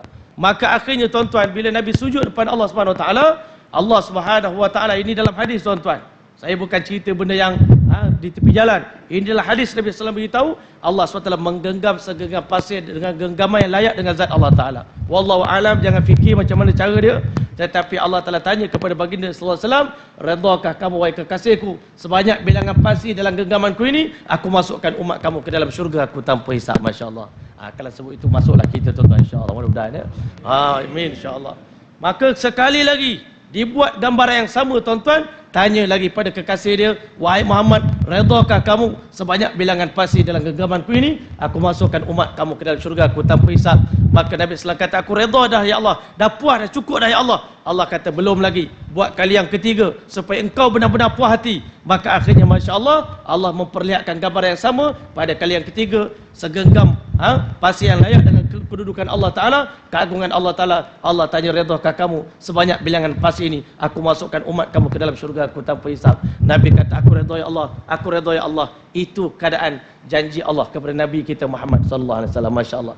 Hebat tuan-tuan. Yang seterusnya tuan-tuan, tanda sayang Allah kepada Nabi kita sallallahu alaihi wasallam. Hari ini kalau kita tak sayang lagi, Rasulullah tak tahu lagi tuan-tuan. Allah Taala punya sayang pada Nabi. Allah SWT muliakan Nabi kita Muhammad sallallahu alaihi wasallam. Nabi-nabi yang lain Allah Taala bagi salam juga dekat dia orang tuan-tuan. Allah bagi salam juga dekat nabi-nabi yang lain. Tapi kalau orang mengaji bahasa Arab, salam untuk Nabi yang lain semua tak ada alif lam tuan-tuan. Salam biasa je tuan-tuan. Allahu Akbar. Jadi bila ada alif lam jadi special sikit tuan-tuan. Masya Allah. Kan? Dalam Al-Quran Allah telah beritahu, salamun ala Ibrahim, salamun ala Nuhin fil alamin, salamun ala Ilyasin, salamun ala Musa wa Harun. Masya Allah. Ya, Allah telah cuma cakap sejahtera untuk Nabi Ibrahim, sejahtera untuk Nabi Allah Musa alaihissalam. Bahkan Allah beritahu wassalamun alal mursalin, sejahtera untuk semua rasul-rasul Allah Taala. Tetapi untuk kekasih dia Muhammad sallallahu alaihi wasallam, Allah ubah uslub gaya bahasa tuan-tuan. Allah SWT firman, innallaha wa malaikatahu, sesungguhnya Allah dan berserta dengan para malaikat sebelum lagi dunia diciptakan oleh Allah Ta'ala, yusalluna ala nabi, senantiasa berselawat kepada Nabi kita Muhammad sallallahu alaihi wasallam. Ya ayyuhalladzina amanu, wahai sekalian orang beriman di kalangan umat Muhammad sallallahu alaihi wasallam, sallu alaihi wasallimu taslima, selawatlah kamu kepada Nabi Muhammad sallallahu alaihi wasallam dan bagi salam hari-hari, kirim salam dekat Nabi. Walaupun kamu duduk jauh dengan Rasulullah, hari-hari kirim salam pada Nabi. Assalamu alayka ya Rasulullah. As-salat, kalau kita pergi ke Madinatul Munawwarah tuan-tuan, pergi ke Raudhah sana, masuk je pintu babul salam tuan-tuan. Daripada langkah yang pertama, dah pandang Raudhatul Jannah tuan-tuan, dah pandang Hujrah Mubarakah tuan-tuan, bilik Nabi kita Muhammad SAW. Air mata berlinangan tuan-tuan keluar daripada mulut kita. Assalatu wassalamu alayka ya Rasulullah, assalatu wassalamu alayka ya Habiballah, assalatu wassalamu alayka ya khair khalqillah, assalatu wassalamu alayka ya syafi'al mudhnibin, assalatu wassalamu alayka ya rahmatal lil alamin. Ini kita bagi selawat dan salam kepada Nabi kita Muhammad sallallahu alaihi wasallam. Masya-Allah. Tetapi tuan-tuan, bila kita duduk di Malaysia ni tuan-tuan, macam mana kita nak sampaikan salam tuan-tuan? Kita hari ni nak payah sangat nak faham. Kita ada handphone tuan-tuan, kita hantar mesej dekat kawan kita duduk kat UK, Assalamualaikum, mesej tuan-tuan sampai ke sana tuan-tuan. Masya-Allah. Hari ni kita payah nak faham sampai ke tidak salam kita pada Nabi.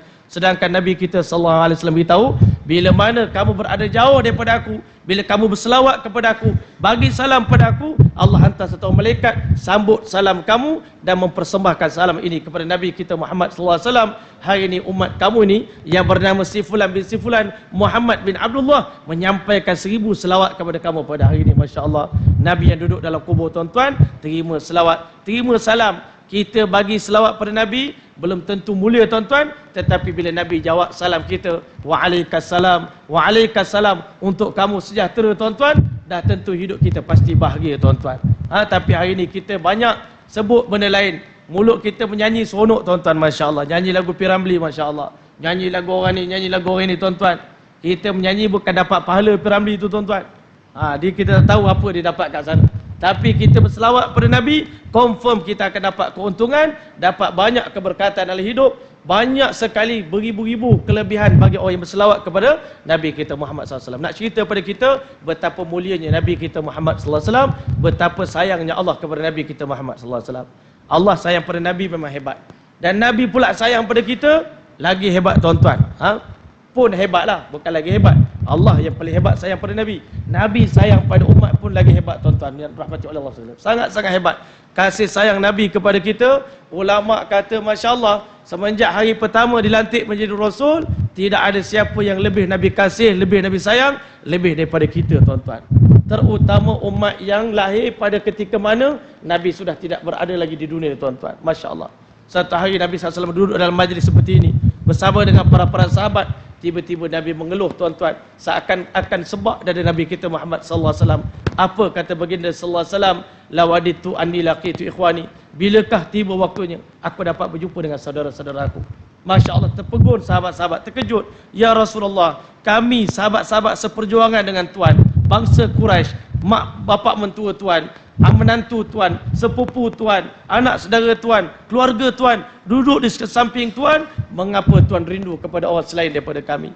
Nampaknya dalam hati tuan ada orang lebih istimewa, lebih daripada kami, kata para sahabat. Maka apa jawab Nabi kita Muhammad sallallahu alaihi wasallam? Antum ashabi, kamu adalah sahabat-sahabat aku. Masya-Allah, walakinna ikhwani, akan tetapi aku maksudkan dengan saudara yang aku rindu sangat dengan mereka pada hari ini. Di saat ini kata baginda sallallahu alaihi wasallam, humul ladzina amanu bi wa lam yarawni, adalah mereka di kalangan umat aku yang beriman kepada aku tapi tak pernah sekalipun melihat wajah aku, tak pernah berjumpa dengan aku. Kalau kita ulas lagi, tambah lagi tuan-tuan, tak pernah sembahyang belakang Nabi, tak pernah tengok wajah Nabi, tak pernah duduk dalam majlis Nabi, tak pernah dengar tazkirah Nabi, tak pernah berdakwah, berjihad bersama dengan Nabi SAW, tak pernah merasa susah payah berkorban untuk agama. Mereka ini dirindui oleh Nabi kita Muhammad SAW.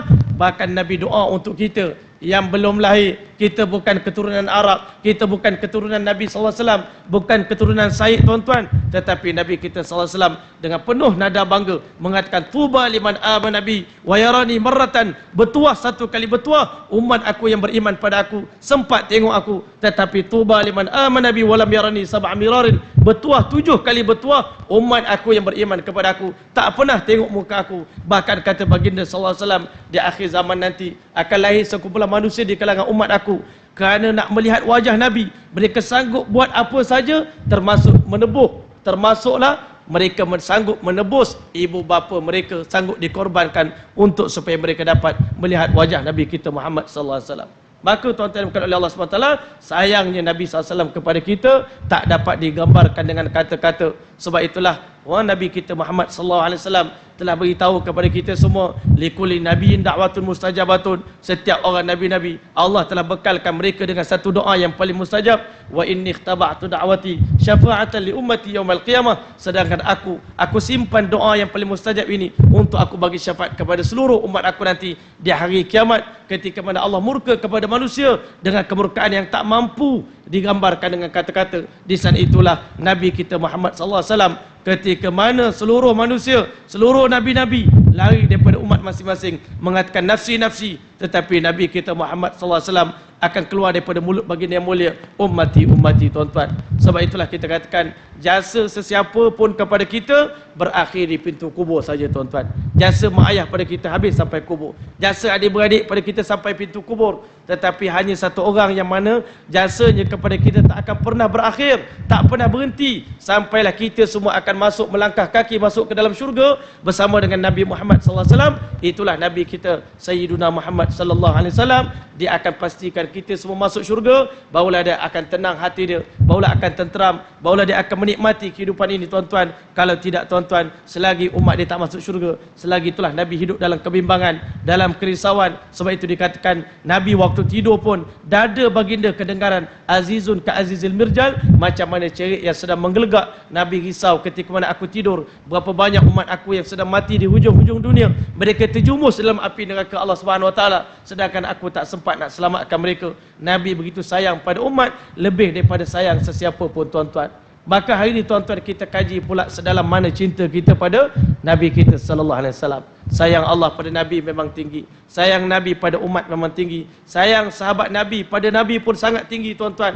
Sahabat Nabi sallallahu alaihi wasallam yang hidup bersama dengan Nabi kita sallallahu alaihi wasallam, waktu itu tuan-tuan, kalau mereka dengar Nabi bagi syarahan, semua terpegun tuan-tuan, terpaku macam mana, seolah-olahnya mereka adalah tunggul-tunggul kayu tuan-tuan. Begitu sayang mereka pada Nabi SAW. Yang kedua, tiap-tiap kali Nabi berwuduk, kadu an yaqtatilu, hampir-hampir mereka berperang semata-mata nak berebut air wuduk Nabi kita Muhammad sallallahu alaihi wasallam tuan-tuan. Masya-Allah. Bahkan ada sahabat Nabi, bila Nabi ludah tuan-tuan, sebelum air ludah jatuh ke atas tanah tuan-tuan, mereka sambut air wuduk, air ludah Nabi, nak sapu, nak ambil berkat daripada badan Nabi kita Muhammad SAW. Dapat simpan rambut Nabi, dapat simpan serban Nabi, dapat baju daripada Rasulullah SAW. Hari ini kita bangga tuan-tuan, lepas pemain bola tu skor gol tuan-tuan, dia tanggal baju bagi kat kita. Masya Allah, baju ni kita letak dekat rumah kita. Masya Allah. Kamu tengok dulu masa Azman Adnan skor untuk Selangor, lepas tu dia bagi baju tu kat saya. Masya Allah, saya bangga kan. Tetapi sahabat-sahabat Nabi, Masya Allah, setiap kali Nabi SAW dapat berita gembira, dia akan tanggal baju lama, sampaikan bagi baju tadi kepada sahabat yang menyampaikan berita gembira tadi, dapat baju baru tuan-tuan. Sahabat Nabi simpan kenangan ini sampai bila-bila tuan-tuan. Kenangan menyimpan apa yang ada kena-mengena dengan Nabi Muhammad SAW. Hari ini akhir zaman, orang rasa tak ada apa-apa. Orang rasa orang memperlekehkan pula kita menyimpan kenangan Nabi Muhammad SAW. Orang kata ini entah apa-apa betul ke tak betul, wallahu alam. Kadang-kala, tetapi tuan-tuan, sekurang-kurangnya kita menunjukkan rasa kasih cinta kita kepada kekasih kita yang kita tak pernah tengok dengan mata kepala kita tuan-tuan. Setiap kali kita dengar nama Nabi tuan-tuan, bahawa ni masya-Allah kita dengar di chestnya Presiden masya-Allah Ramadan Kadirov tu tuan-tuan, dia keluarkan mangkuk yang pernah Nabi gunakan untuk minum tuan-tuan, dia keluarkan dalam keadaan menangis tuan-tuan. Masya-Allah, dia tengok mangkuk Nabi, dia teringatkan Nabi kita Muhammad sallallahu alaihi wasallam. Hari ini tuan-tuan, dalamnya cinta sahabat kepada Rasulullah SAW. Satu hari tak tengok muka Nabi, satu orang sahabat waktu itu tuan-tuan nak jamah makanan, belum sempat dia suapkan makanan ke mulut, tiba-tiba air mata mengalir di kelopak mata dia. Dia tinggalkan makanan dia, dia lari sekuat-kuat hati, ketuk pintu rumah Nabi Muhammad SAW. Ya Rasulullah, Tuan tolong keluar segera. Nabi kata, ada apa yang sedang berlaku pada kamu? Dia kata, demi Allah, hari ini saya belum makan tengah hari. Bila saya teringat daripada pagi sampai tengah hari, saya belum tengok wajah Tuan. Kerana itu hari ini saya buat keputusan, saya tinggalkan makanan, saya tengok muka Tuan, baru saya makan. Tapi tadi waktu nak makan, saya teringat nanti dalam syurga, kerana Tuan orang paling mulia di sisi Allah. Syurga Tuan di bawah arasy Allah Ta'ala, syurga yang bernama wasilah, di kemuncak daripada syurga Jannatul Firdaus. Tuan orang paling agung, paling mulia, Tuan duduk di tempat yang tinggi. Sedangkan saya umat biasa, orang kampung, saya tak ada apa-apa kelebihan. Nanti macam mana dalam syurga nanti, berjuta-juta tahun Tuan ziarah syurga orang lain dulu sebelum sampai ke syurga saya. Macam mana saya boleh menjalani kehidupan dalam syurga dalam keadaan saya tidak melihat wajah Tuan walau satu hari? Bayangkan ini kecintaan para sahabat Nabi. Pernah kita dengar juga cinta satu orang wanita Ansar kepada Nabi kita Muhammad SAW. Dalam peperangan Uhud, bila dengar berita Nabi SAW telah mati, telah wafat ditikam oleh musuh Islam, satu orang perempuan daripada wanita Ansar keluar daripada rumah tuan-tuan, dia berlari sekuat-kuat hati. Masya Allah, dalam perjalanan pergi menuju ke medan Uhud, datang satu orang utusan menyampaikan berita pada dia. Tuan nak sampaikan berita takziah pada puan. Yang pertama, puan, suami puan telah gugur syahid jalan Allah Subhanahu Wa Taala. Dia kata, hari ini saya tak nak dengar berita kematian suami saya. Saya nak dengar Rasulullah SAW hidup ataupun telah syahid. Masya Allah. Dia berlari lagi tuan-tuan. Datang orang nombor dua, beritahu nak sampaikan berita takziah nombor dua. Bapa puan pun telah meninggal dunia dalam peperangan Uhud. Dia kata, jangan cerita tentang bapa saya. Saya nak tahu Rasulullah SAW masih hidup ataupun telah mati. Berlari lagi tuan-tuan. Datang utusan nombor 3 tuan-tuan. Puan, 4 anak laki-laki puan telah gugur syahid jalan Allah Ta'ala. Maka dia kata, saya tak nak dengar berita mati 4 orang anak saya, tetapi saya nak tahu adakah Rasulullah SAW masih hidup ataupun telah mati. Maka bila sampai saja di depan wajah Nabi kita Muhammad SAW, dia tengok Nabi kita masih hidup, dia kata kepada Rasulullah SAW, ya Rasulullah, kullu musibatin ba'daka jalal, semua musibah malapetaka, mati suami, mati anak, mati ayah, semua jadi ringan, jadi kecil bila aku tengok Tuan masih hidup. Masya Allah, ini sayangnya sahabat-sahabat kepada baginda sallallahu alaihi wasallam. Maka macam saya beritahu tadi, sekarang nak tengok pula sayang kita kepada Nabi kita Muhammad sallallahu alaihi wasallam. Masya Allah, hari ini kata ya, yang kita bimbangkan, sebagaimana kata Syekh Mutawalli Sya'rawi, ada setengah orang sayang pada Nabi sallallahu alaihi wasallam cuma setahun sekali saja tuan-tuan, iaitu pada bulan Rabiul Awal. Masya Allah, apabila tiba hari 12 Rabiul Awal, dia jadi satu orang yang sangat sayang pada Nabi. Dia banyak selawat pada Nabi. Hari itu dia amalkan sunnah Nabi. Dia berharap untuk Rasulullah SAW. Tetapi dia kata, selain daripada hari itu, 360 hari yang lain, dia hidup, dia bebas daripada sunnah baginda sallallahu alaihi wasallam. Sebab itu hari ini tuan-tuan, kita nak ukur cinta kita pada Nabi SAW ni. Masya Allah, dalam kitab Madarijus Salikin, Imam Ibn Qayyim Al-Jawzi menceritakan kepada kita martabat cinta hamba kepada Allah, cinta kita pada Rasulullah SAW. Ada 4 martabat tuan-tuan yang kita sama-sama nak kita muhasabah diri kita. Sebelum itu saya nak berkongsi satu kisah tuan-tuan, kisah percintaan antara Majnun dengan Laila tuan-tuan. Masya Allah, ini kisah famous tuan-tuan. Kita daripada dulu lagi, Masya Allah, dengar kisah Majnun dengan Laila ni memang famous tuan-tuan.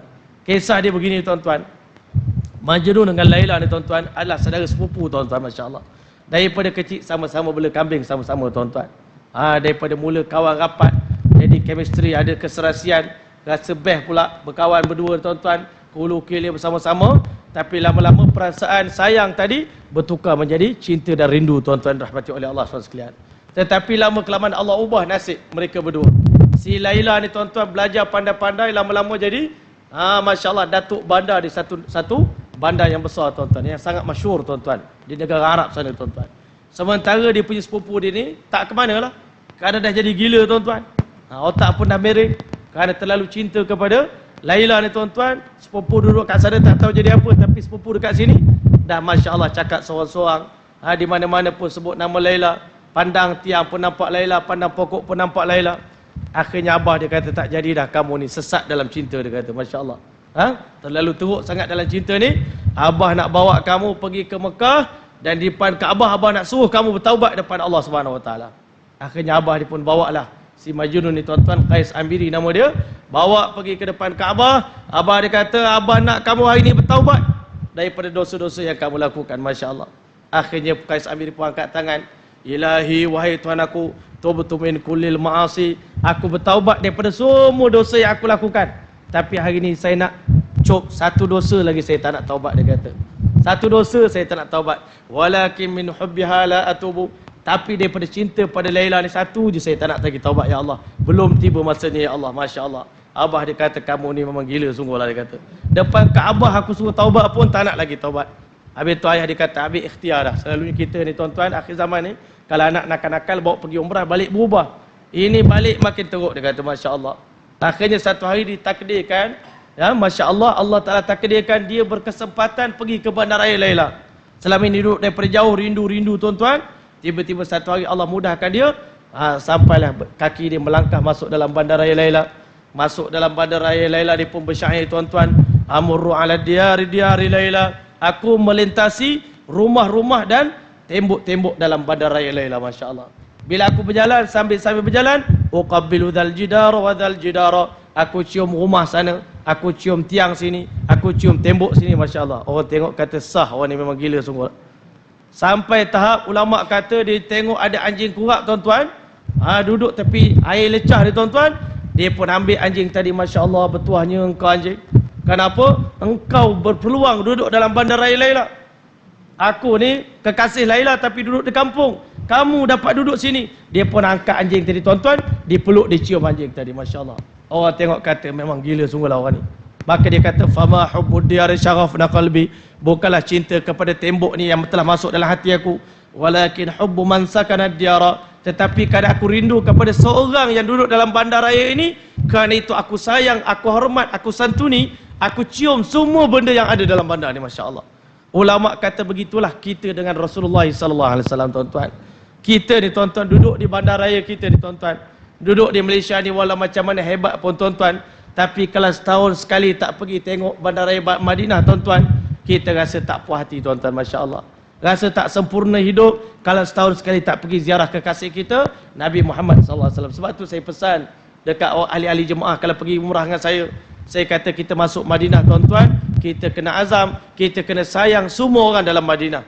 Sama ada pengemis dalam Madinah, sama ada dia tukang cuci dalam Masjid Nabawi, sama ada dia penjual-penjual, walau macam mana teruk pun keadaan dia, kerana kita cinta pada satu orang yang ada dalam Madinah ini, tuan-tuan, menyebabkan saya kasih, saya cinta kepada semua orang yang ada dalam kota Madinatul Munawwarah, walaupun sekecil-kecil hubungan dengan Rasulullah sallallahu alaihi wasallam.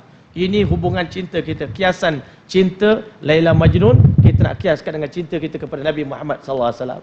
Kalau tidak tuan-tuan, kita pergi Madinah pun kita sombong tuan-tuan. Pernah saya dengar cerita dalam satu kitab, dia menceritakan satu orang laki-laki dia makan buah limau dalam bandar Madinah tuan-tuan. Tiba-tiba buah tadi masam, dia komplain. Buah limau Madinah ni masam-masam ya. Lepas tu dipendekkan cerita tuan-tuan. Satu orang syekh di dalam Madinah tadi telah bermimpi Rasulullah SAW telah datang dalam mimpi dia, beritahu kepada orang tadi, kalau dah tak suka duduk dalam Madinah, keluar. Kalau dah benci duduk dalam Madinah, keluar kamu daripada Madinah. Masya Allah. Akhirnya orang tadi menyesal, minta maaf. Aku tak boleh lagi dah, kan? Aku kena minta maaf dengan Rasulullah SAW. Aku telah menyakiti hati baginda Muhammad SAW. Tuan-tuan, kita nampak benda kecil je, komplain buah limau. Ini kita komplain benda lebih lagi pada tu tuan-tuan. Banyak komplain hotel tak selesa, ini tak bagus, ini tak bagus tuan-tuan. Kita dah duduk dalam bandaraya kekasih kita, itu dah cukup dah. Tak dapat benda lain. Kalau duduk tepi pagar pun tak apa. Kan? Tak apa, ini duduk hotel 5 bintang pun tak apa hati lagi. Air tak ada lah, inilah tak ada lah, ini tak ada tuan-tuan. Kadang-kadang orang syarikat tu dah habis dah, cuba ikhtiar nak bagi kesempurnaan, tapi sedikit ujian tuan-tuan Allah nak bagi. Kita duduk dalam bandaraya kekasih kita, takkan nak komplain juga. Saya malu dengan Nabi Muhammad SAW. Apa saja berlaku dalam Madinah, saya redha tuan-tuan, Masya Allah.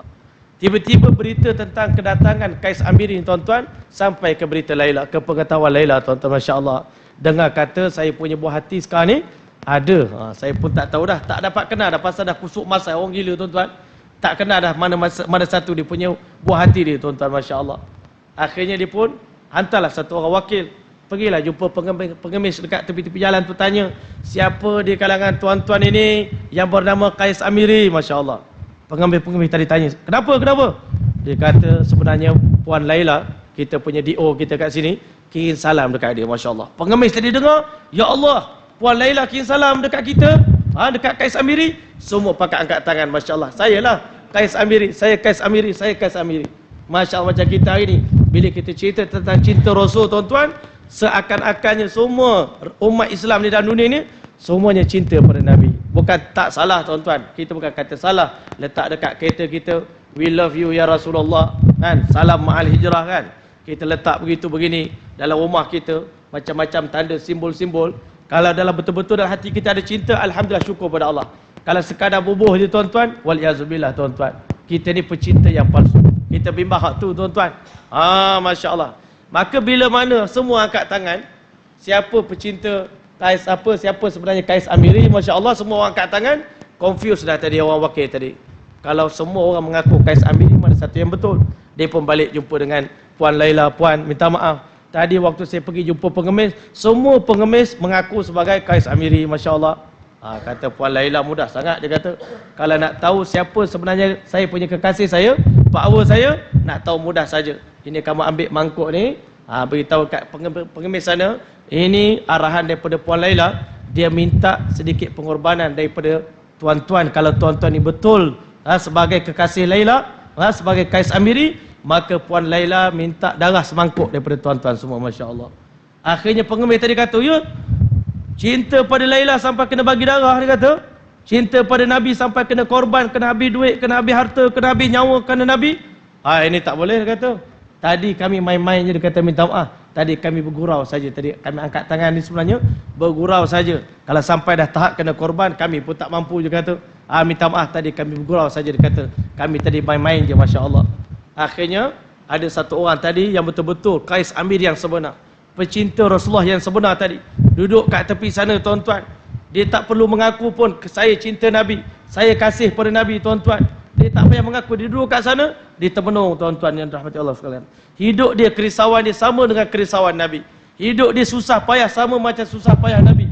Kehidupan dia sama macam kehidupan Nabi, luar dan dalam, tuan-tuan. Masya Allah, dia pun beritahu dekat wakil tadi, tak apalah kalau dia orang semua tak nak mengaku. Tadi sibuk-sibuk angkat tangan, sekarang bila minta darah semua tak pakat-pakat, undur diri belaka. Masya Allah, sekarang ni ambil mangkuk sini, letak sini. Masya Allah, kamu pergi ambil pisau kat rumah kamu kejap, balik kejap. Orang tadi pun ambil pisau. Dia kata jadi kepada utusan daripada Puan Laila ni, ada tak Puan Laila beritahu dia minta darah belah mana daripada anggota Kais Amiri? Sebab Kais Amiri nak bagi semua darah ni. Masya Allah, akhirnya terkejut orang tadi. Masya Allah, betul ke ni? Betul. Maka dia pun ambil pisau. Dia ada sebut tak? Dia tak sebut darah mana. Masya Allah, dia kata tak apa, saya rasa dia minat darah dahi saya kot agaknya. Maka dia pun toreh dahi dia pun perah darah dia, masuk dalam mangkuk. Masya Allah, kita dengan Rasulullah SAW ni nak kaji apa kesukaan Nabi. Boleh jadi Nabi ni nak minta harta kita di jalan Allah Ta'ala, saya bagi untuk Rasulullah SAW. Boleh jadi Nabi nak minta apa?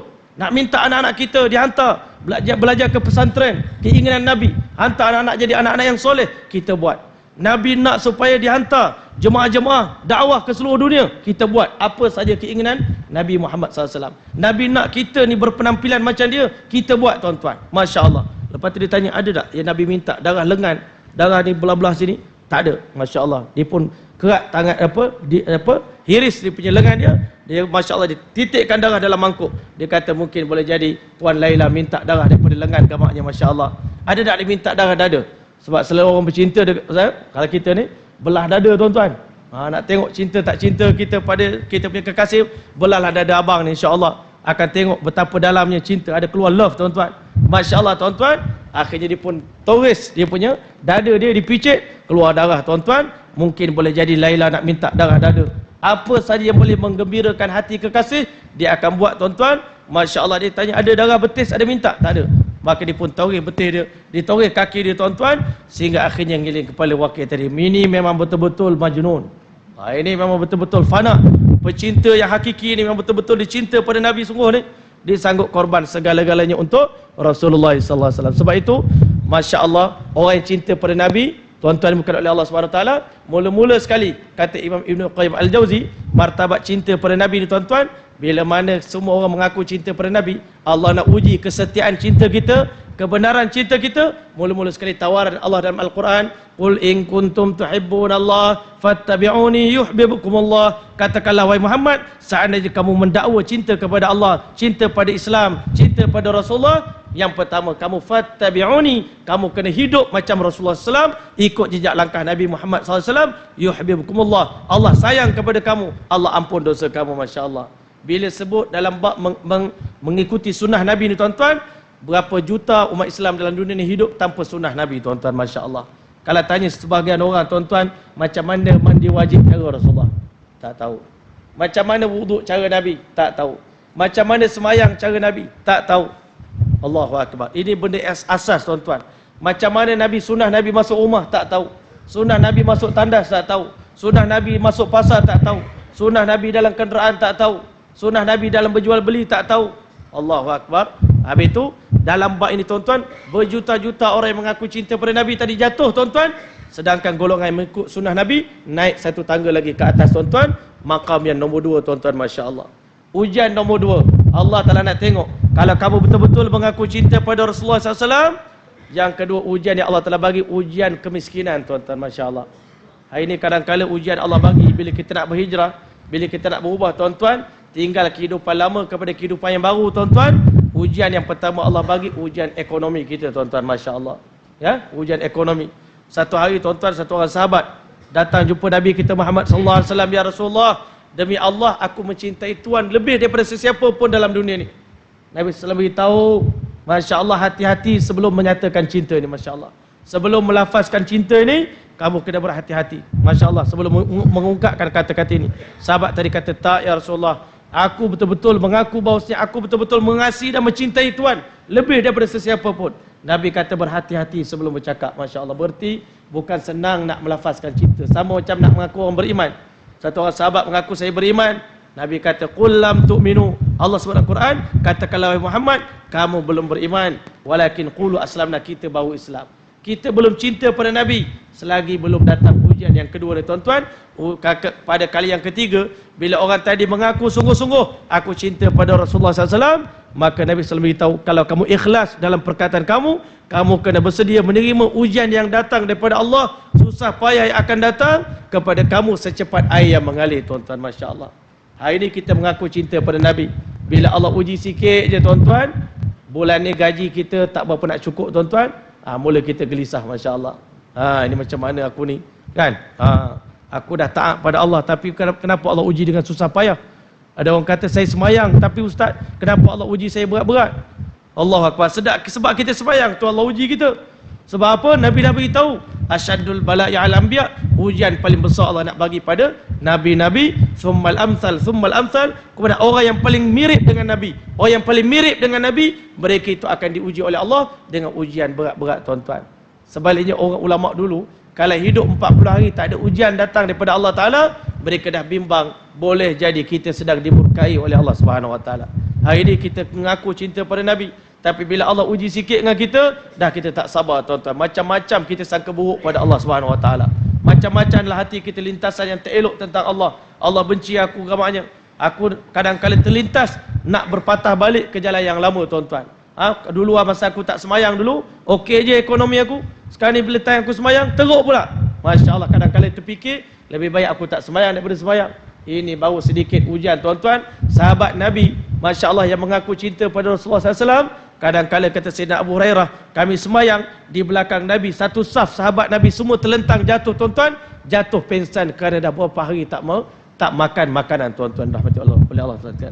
Hari ini kita mengaku cinta pada Nabi. Pakaian dalam almari kita berapa lai tuan-tuan, tapi pakaian Rasulullah SAW semua hidup 2 lai je baju Nabi SAW. Hari ini kita mengaku cinta pada Nabi. Kehidupan kita berbeza dengan kekasih kita. Kekasih kita hidup dalam kelaparan, kita hidup dalam kekenyangan. Kekasih kita hidup dalam kemiskinan, kita hidup dalam kekayaan. Bahkan kita rasa hina kalau jadi orang miskin pula tuan-tuan.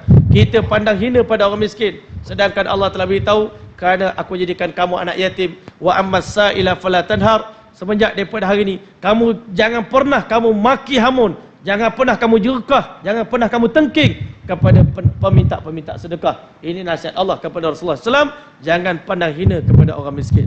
Bahkan Nabi SAW beritahu, kadang-kala innama tunsaruna bi du'afaikum, kadang-kala kamu dapat pertolongan daripada Allah dalam hidup kamu di dunia.